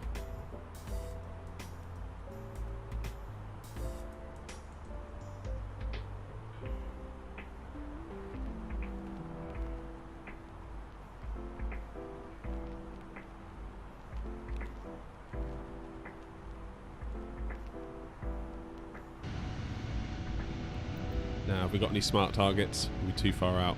Yeah, we've got nothing, have we?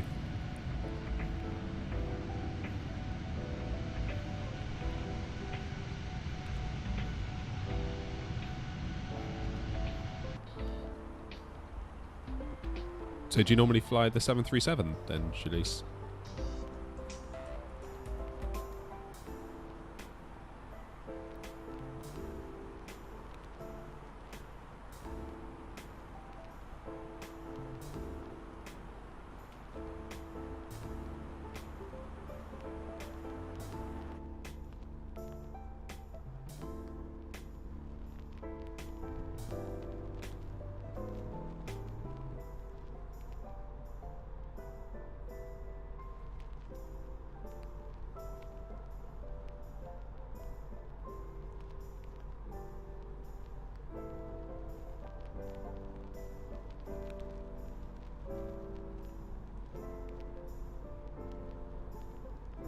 Nice, that's good. Yeah, I need to do the same. Like I say, I'll have to do it on stream because my only real flying time is streaming time also, so if I need to learn something new, you'll have to watch me painfully do it, unfortunately.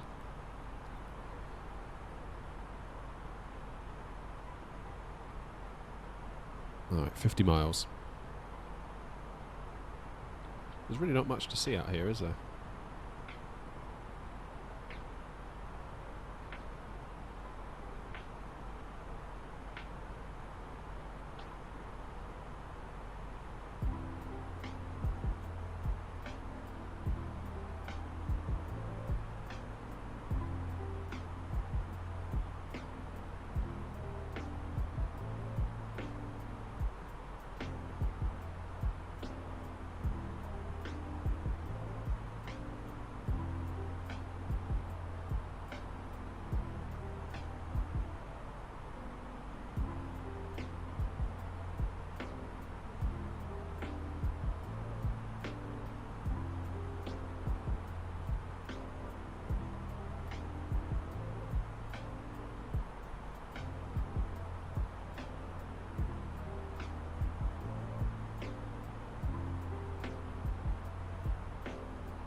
At least we've got something to look out the window. I usually try and avoid flights that have loads of water for the stream. So I always feel like it's a bit boring for you all just to look at water. But it's kind of hard to avoid that sometimes.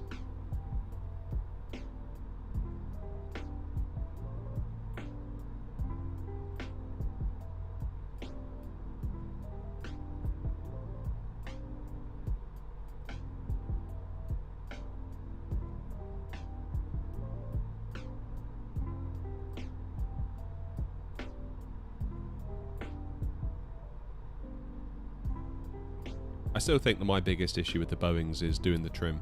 I've gotten so used to the Airbus automatically doing the trim. Water's boring unless it's boiling. Yeah, you make a good point. But yeah, I always feel like I'm fighting the trim with the Boeing. Especially on like final approach. I always feel like I have to kind of offset the neutral position on the joystick to constantly be either pulling back or pushing forward and then also steering at the same time.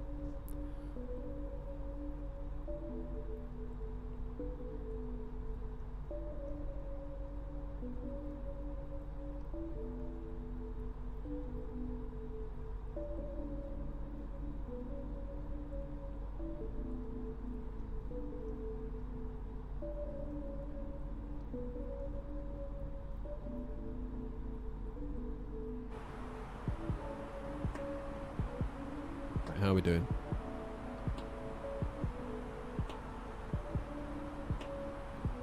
$30 miles to go. How are we doing for fuel?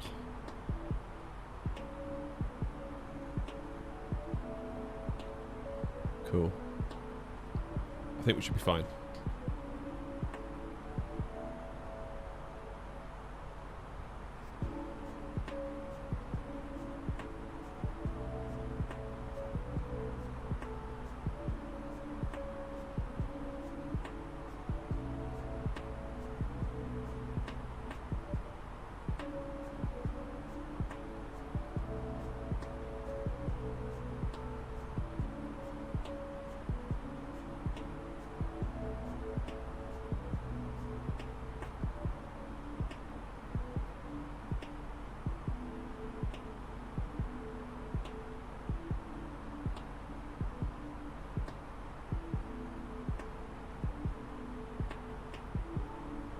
You got a meeting in 4 hours. Well, hopefully we'll be landed before then.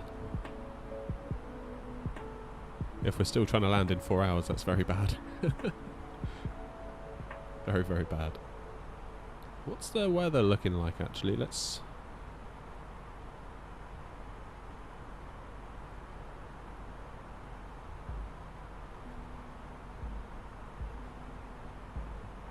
$10 knots. Caleb's still here. Awesome. Oh, I hope the sim doesn't get all stuttery on the way down, because it was not good leaving Frankfurt. Really wasn't. My mic. If my mic starts cutting out, you know I'm having problems. Enter destination data. Let's do that. Which is exactly what we were just looking at. QNH, and I've forgotten it already. 1016. 1016. 18 degrees and 60 and 11. 18, 60 / 11 knots.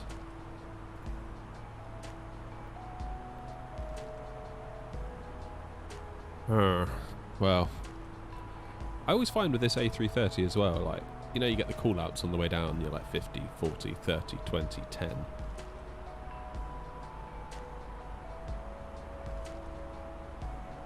It's, I always find with this A330, as soon as you hear 10, you've basically touched the ground. So I don't know whether it's using, because this is like a fork of the A32NX, I don't know whether it's kind of assuming it's the height of an A320, but actually, because it's a larger plane, it thinks it's 10 feet off the ground, but actually because it's so much larger, the gear is touching.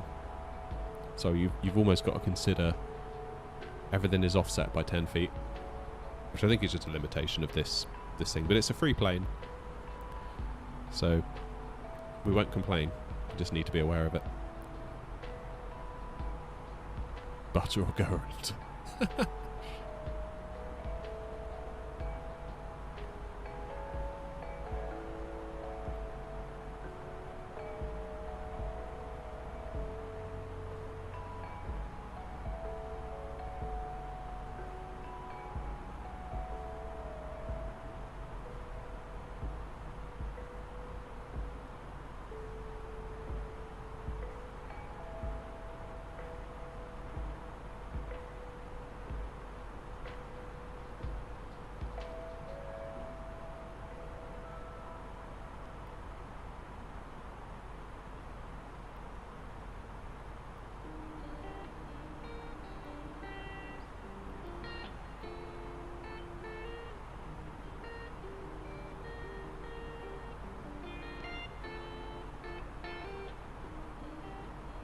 Yeah, I'm not sure I can promise a butter today. The sim feels weird. I feel like I upgraded my graphics drivers a couple of days ago, and I haven't flown on the sim since I did that. So I'm partially wondering if that's the issue.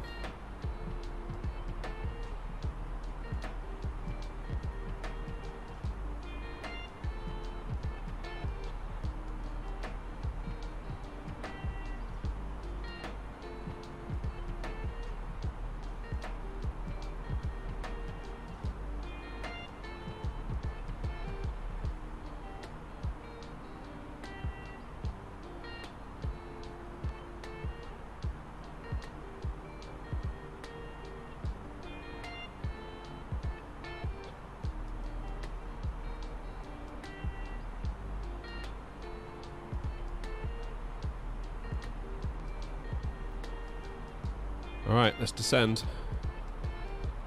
5,000 feet.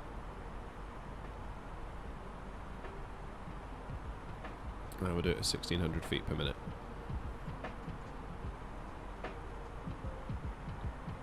We should see the engine start to roll back. There they go.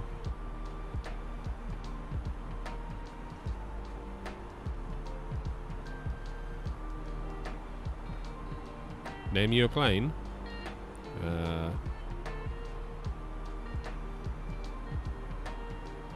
747.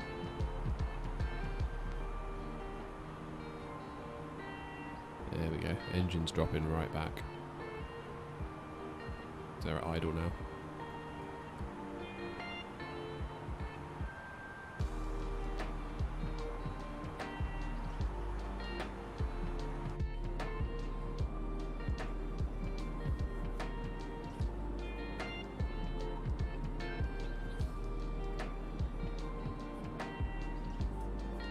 And a livery, Qantas.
Looks like we can see where we're going out the window, which is always good.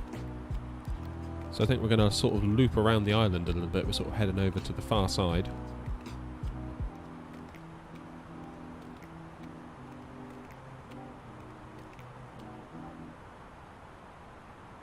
Set up DS4. It's been a pain. What's DS4?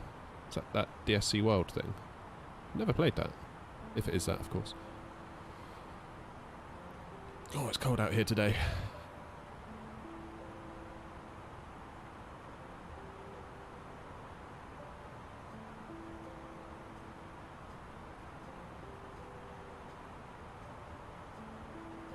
Yeah, hey, Jaleese is back. Oh, I'm shivering, freezing. It's the price I pay for being in a shed.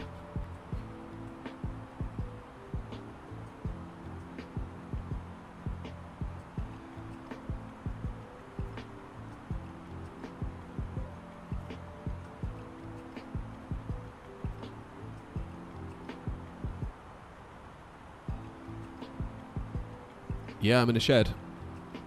My gaming shed. I built it over lockdown here in the UK when we got locked down for COVID. Well, the second lockdown, I think. We had two.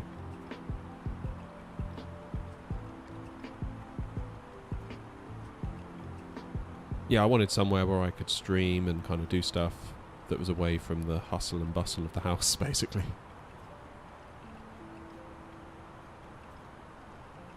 It's very well insulated though, so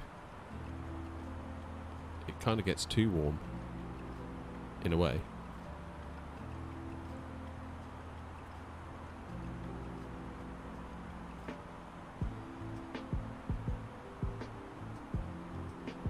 I've got a 100mm of polystyrene insulation in the walls and the ceiling. The only thing it isn't is the floor is like a concrete kind of pad, like a concrete base that's obviously in the ground. So when it gets cold, that concrete is almost like a cold radiator.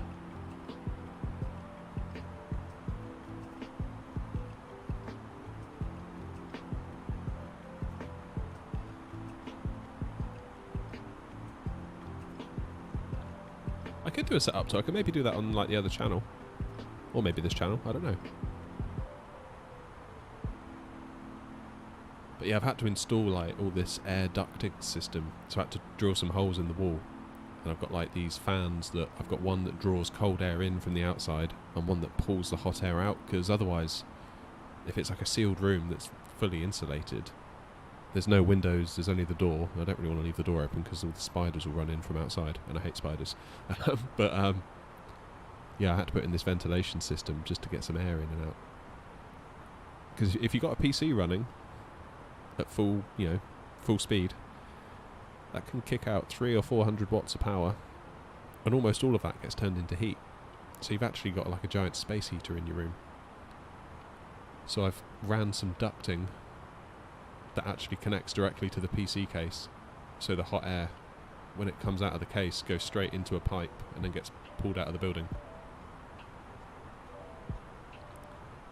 I've got LEDs and carpet. I don't have the model planes yet though. But yeah, like when you're in here, you know, it's like I've plasterboarded the walls, painted carpets, skirting board. Like it feels like you're in a room in a house. You wouldn't know you're in a shed until you step outside. And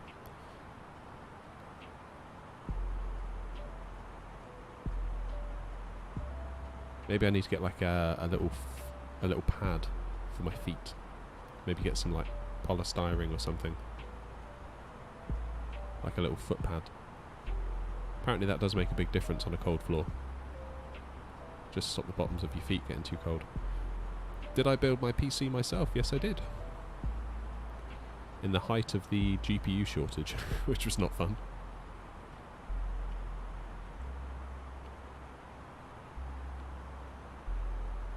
Yeah, full disclosure, aside from being a flight simmer, I am a full-on PC nerd as well, so I love all that stuff.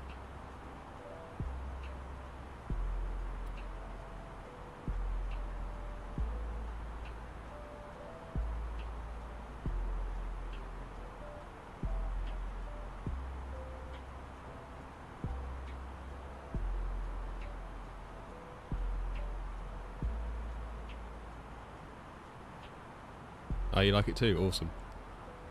Yeah, I'll be keeping an eye on AMD this month. Not that I'm necessarily in the market for anything, but I'm very curious about what they're going to get up to.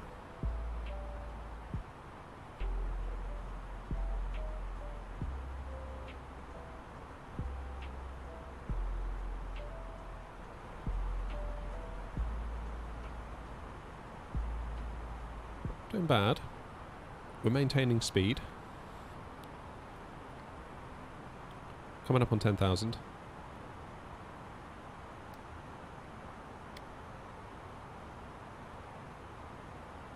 We don't have to be at 5,000 at this waypoint, we just can't be beneath it. So we're absolutely fine in that sense.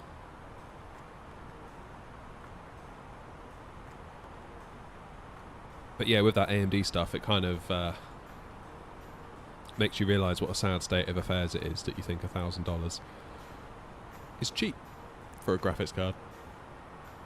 Kind of shows you where we've gotten to, really. Like, prices just keep going up and up and up and up.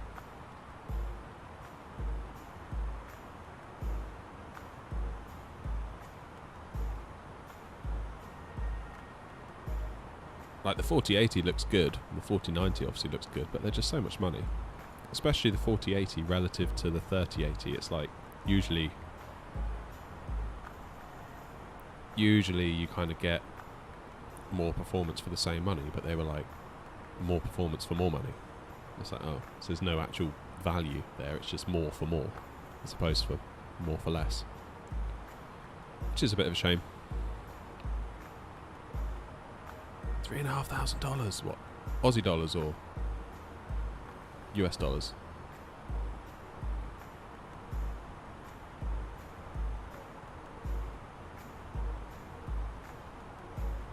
Right, now can we get ourselves down to 250 without using any speed brakes? Can it also drop speed as well as descend? I'm not convinced it's going to be able to.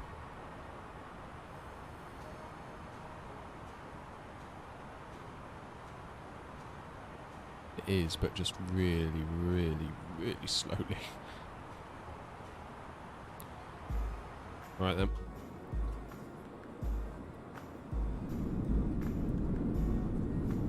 Yeah, the prices were crazy, weren't they? I remember paying, well, I paid 600 for my 3070, and I was really annoyed at that. I was like, oh, I've been ripped off. But I was so desperate for one, I was like, I've just got to pay it. Like, I have to pay it, because I had the 5600X CPU, that was like brand new at the time, so it was like, that's just sitting there wasting away, basically, you know? How long till we land? Really not long, Nick. We're going to sort of turn into here, go along here a little bit and do a U-turn and land, so like, I don't know, 10 minutes? It won't take long.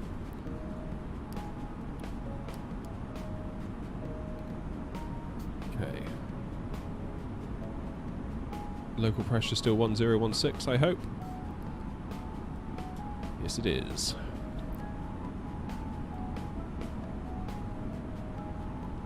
Now, do we have any speed restrictions? No, we don't.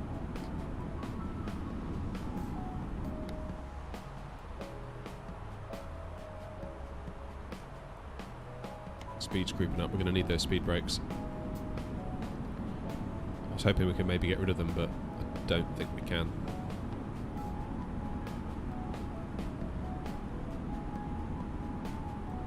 So we're going to be at 5,000 probably by the time we get to the coast here. Make a turn, get ourselves down to 4, stay at 4, and then see if we can't land this thing. Frame rate seems mostly okay. How much gases do we have? We should be alright. We have 6,000. I know it looks like the plane is almost empty, but we still have like 7,000 kilograms on board. It's just the fuel tanks are so massive. We started with 16,000, so we've only used a little over half.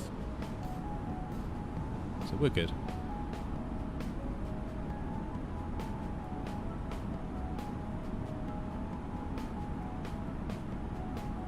We're all good.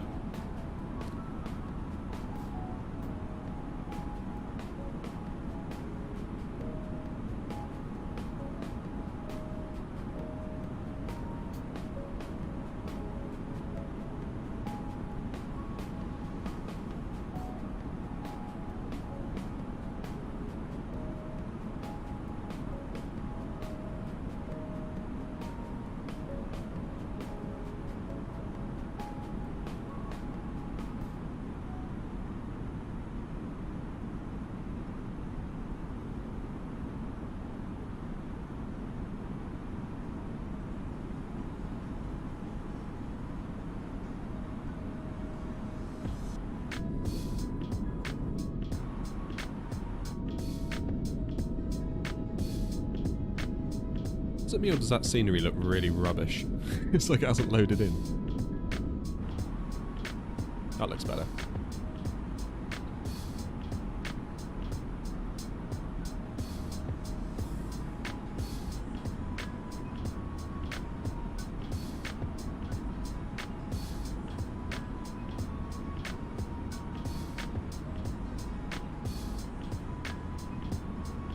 So if we're landing on runway 06 left,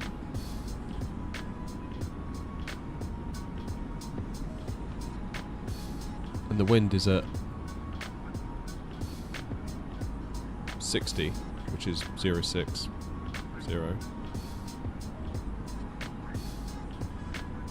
We might just get away with it.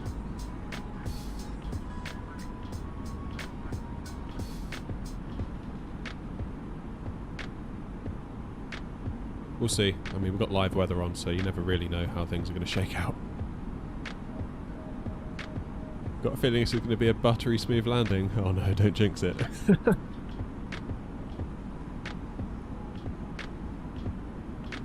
Right, I'm going to get rid of the map, because I think basically we all know we're at Mallorca now.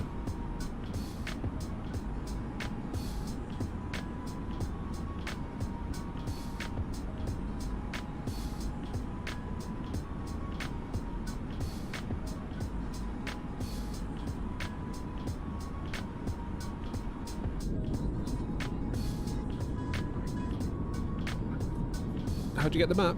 I use a piece of software called Sim Toolkit Pro.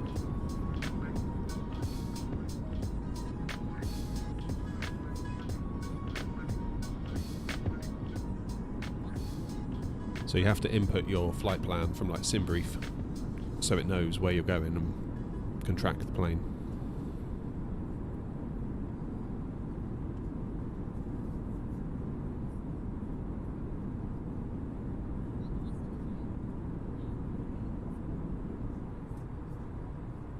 Probably get away without the speed brakes now.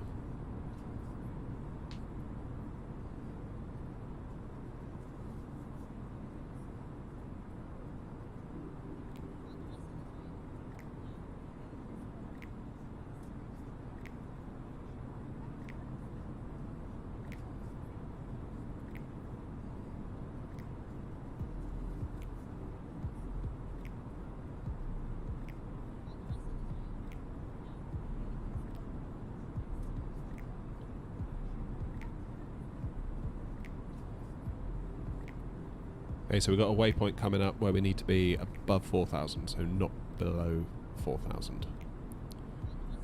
After which we can start thinking about getting down to 1,900, which is where they want us for our final approach.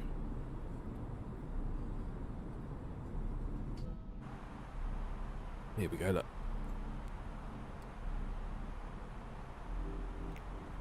So 4,000.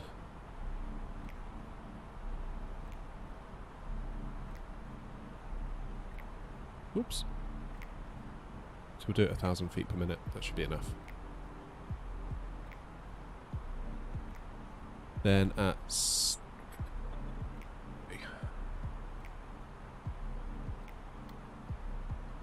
that waypoint there, which we won't actually hit because we'll be sort of turning around it. We're sort of using it as a point to build ourselves a radius to turn.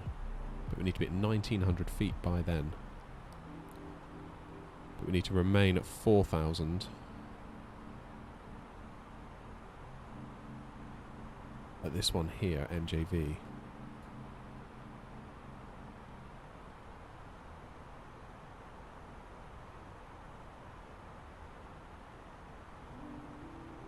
And then we got 10 miles to get to 19. Yeah, we should be okay. We should be fine. Yeah, not far now. Really not far now.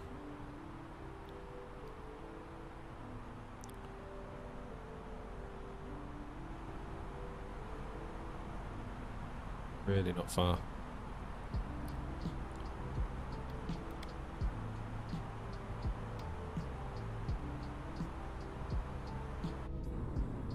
Some good views.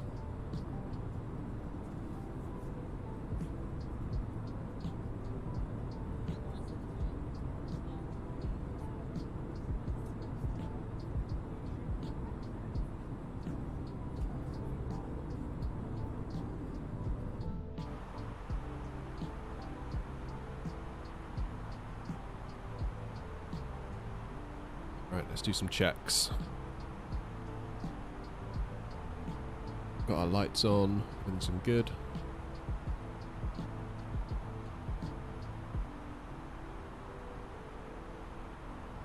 How far are we away now? 43 miles.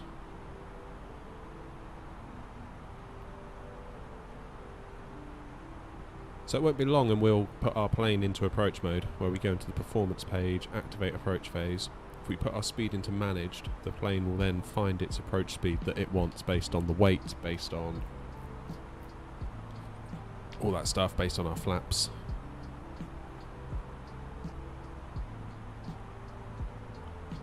Where are we flying next? I don't know, Nick. I was thinking maybe If we're going to do anything in the 737, we should maybe do lots of little short hops somewhere. Maybe we could like go in the UK, do kind of like little short hops between various airports there, because anywhere in the UK you can do within an hour usually. So maybe do like, I don't know, Gatwick to Manchester return or something like that, just so we get 2 takeoffs and 2 landings, because frankly I need the practice.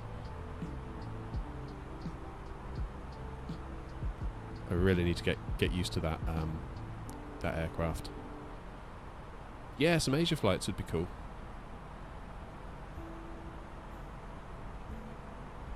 When's the next stream? I'm going to try... I'll try and do one tomorrow night. And then the next one will be Wednesday morning, same time as this. But yeah, tomorrow night UK time, maybe around 7 PM UK time, if all goes well.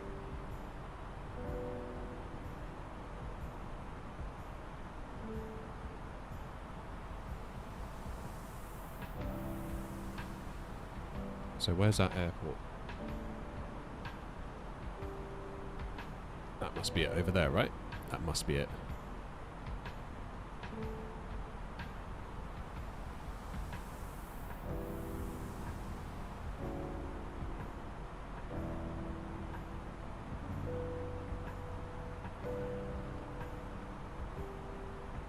So if we look, 4,000 feet at this waypoint, and hopefully we can get ourselves down to 1,900. It should give us 10 miles. That should be absolutely fine.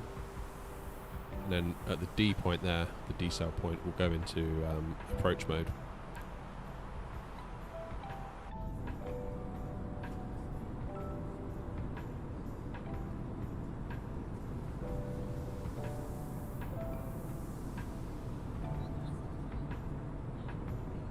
I hope the frames stay up, and I hope I don't just ruin it in general, because that's always a possibility.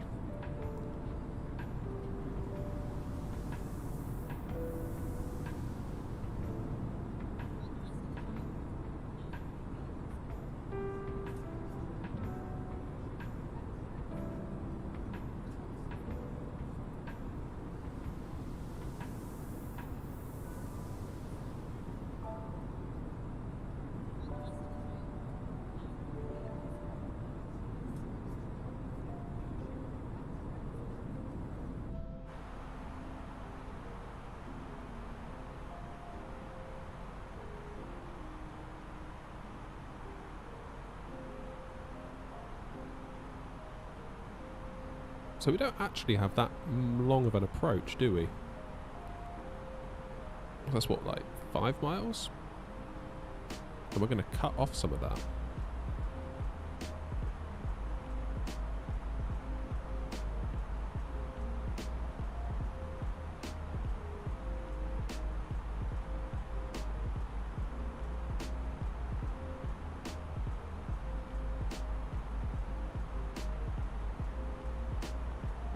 I think what we'll do, we will, once we get to this waypoint where we can go beneath 4,000, we will put the plane into approach mode. Yeah, that's right. If it isn't far, I think it will be far enough though. I think we'll be okay.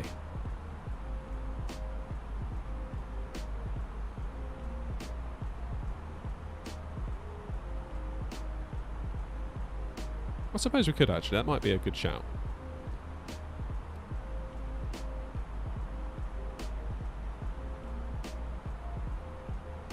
Maybe we will do that now. There we go.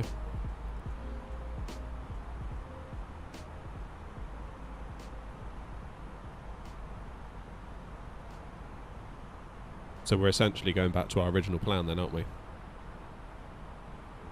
I think that's sensible actually, because I don't want to come in too hot. We will go up to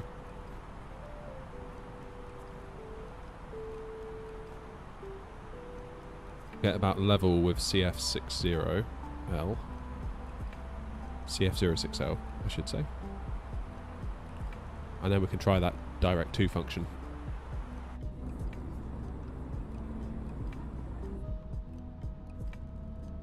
Where's that airport? There it is.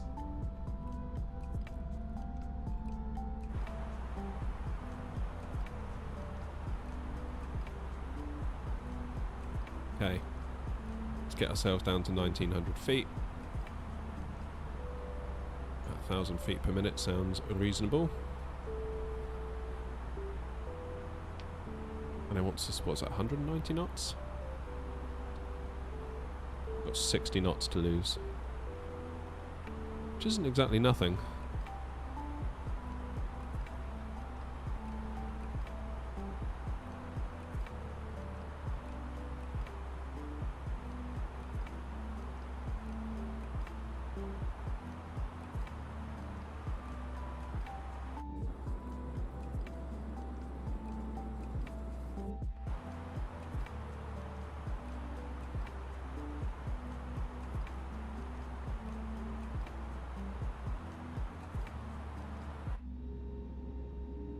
Okay, let's get our first stage of flaps out.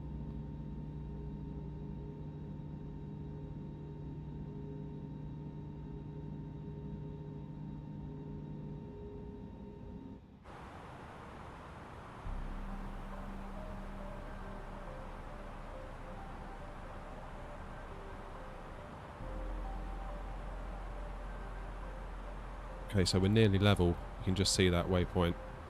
So we'll go to 326. Should be 90-degree turn.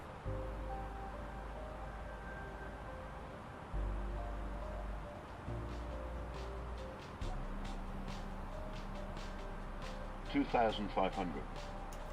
Gear down. We're not forgetting that.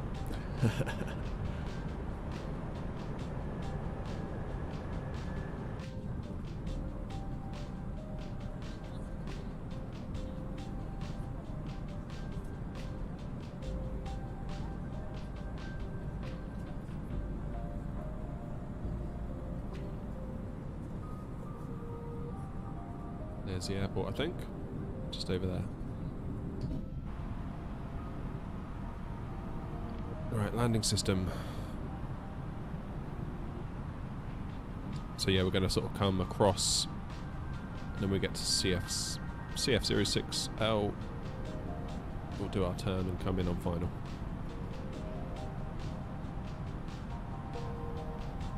So if I do DIR now, there it is.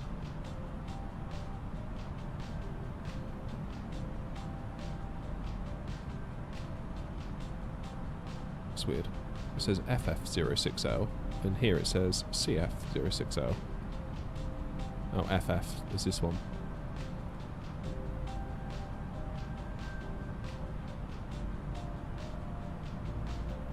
So if I click that, you can see it's drawn us a bit of a route. So I'll wait until it's a bit more straight, and then click the Direct To button. There we go. Nice. And we'll also put ourselves into approach mode. Next stage of flaps.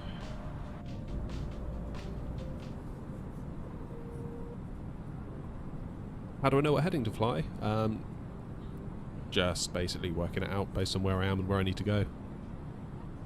I knew I needed to do a right turn of 90 degrees, so I just added 90 onto my heading I was already on. If that makes sense.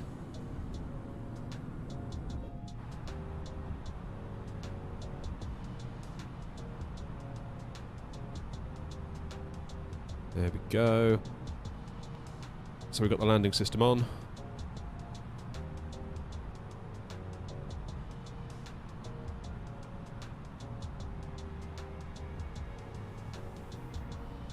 So the plane is now trying to take us to this waypoint. And you'll see these diamonds. This one will make its way over as we come more in line with the runway. Okay. Speed brake arm, flaps full, gear down, 3 greens, auto brake, medium. Maybe do auto brake low. I always do medium. Got our lights on. I think we're good. Where's our runway? It'll be that one there, I think. Yeah, it has taken us quite low, hasn't it? 1900 feet is quite low, but then that's what it wanted, so I don't know what to tell you. That's what the navigation system in the plane said it should be, and that is what we are at, so yeah, I agree with you though. Okay, so the wind currently is 094. It was forecast at 060. So it's currently 30 degrees out. But that may...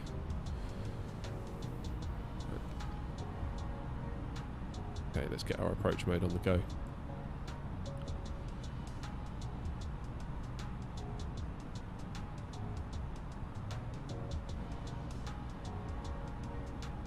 I did watch the game last night. It was glorious, was it not? I'm daring to dream that we might actually win it.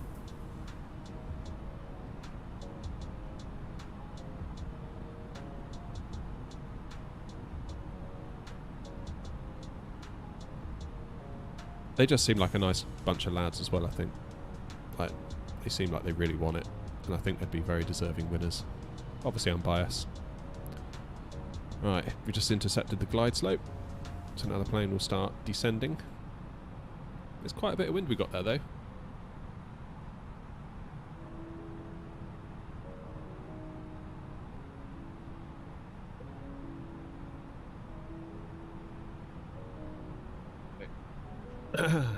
Feet on rudder pedals time. There's us. I thought the sim froze then for a moment. I was like, no! Not now. Please, not now.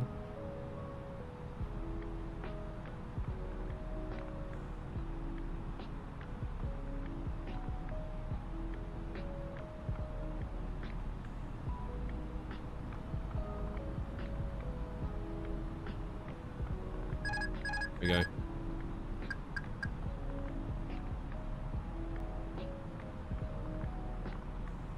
Autopilot off.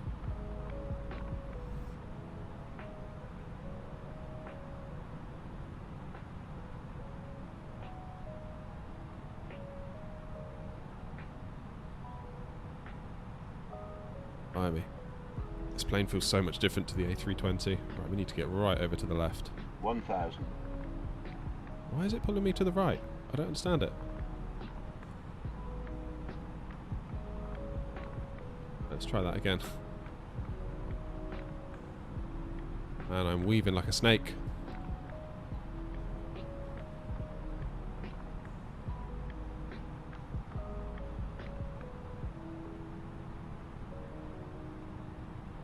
Very blustery.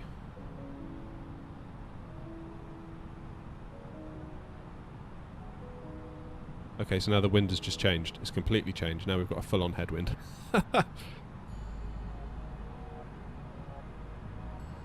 500. Stupid live weather.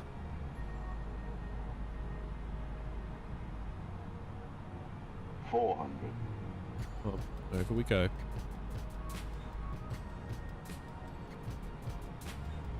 A little bit low. 100 above.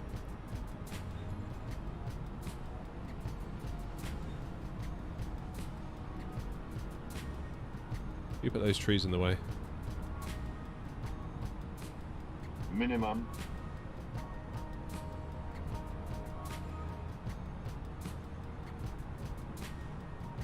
$100. 50, 40, 30, 20, 10. And we're down.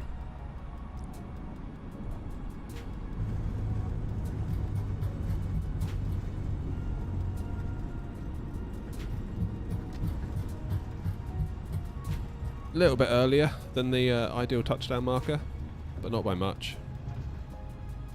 Not by much. Yeah, I'll give that an 8 out of 10, Tom. That was kind of what I was thinking in my head.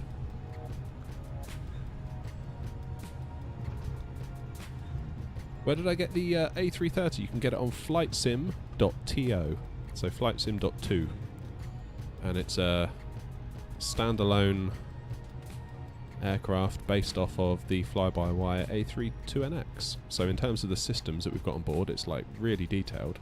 It just looks like an A330 and handles a bit different. So yeah, love it. Yeah, I think we were just a little bit short, weren't we? A little bit short of that touchdown zone. Not by much, though. Right, where on earth do we go? Over there.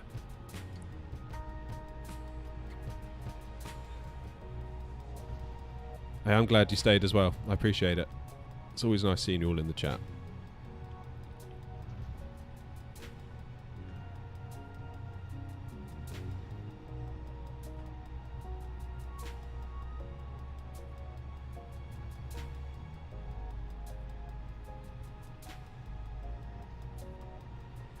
Yeah, it's based off the A320neo, so like all the systems that they've built for that aircraft.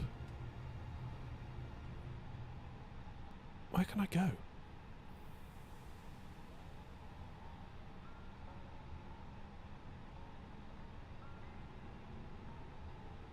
Yeah, cheers for coming by the stream today, Tom. It's nice to see you again. Hopefully see you in the next one. You have a good day.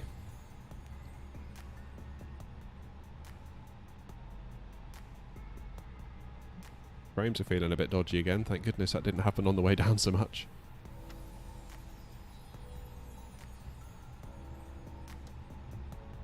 Right, hopefully we can squeeze into this one.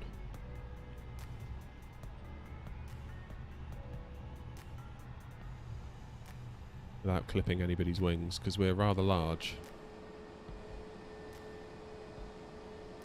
Think we can get in there?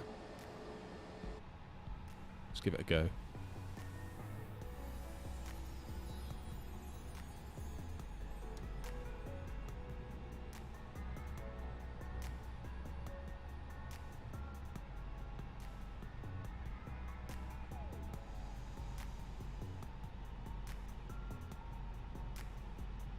Don't crash, we'll never crash on this stream, Nick, you know that. There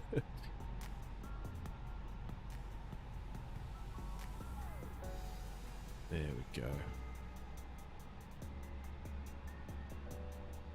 And we're down.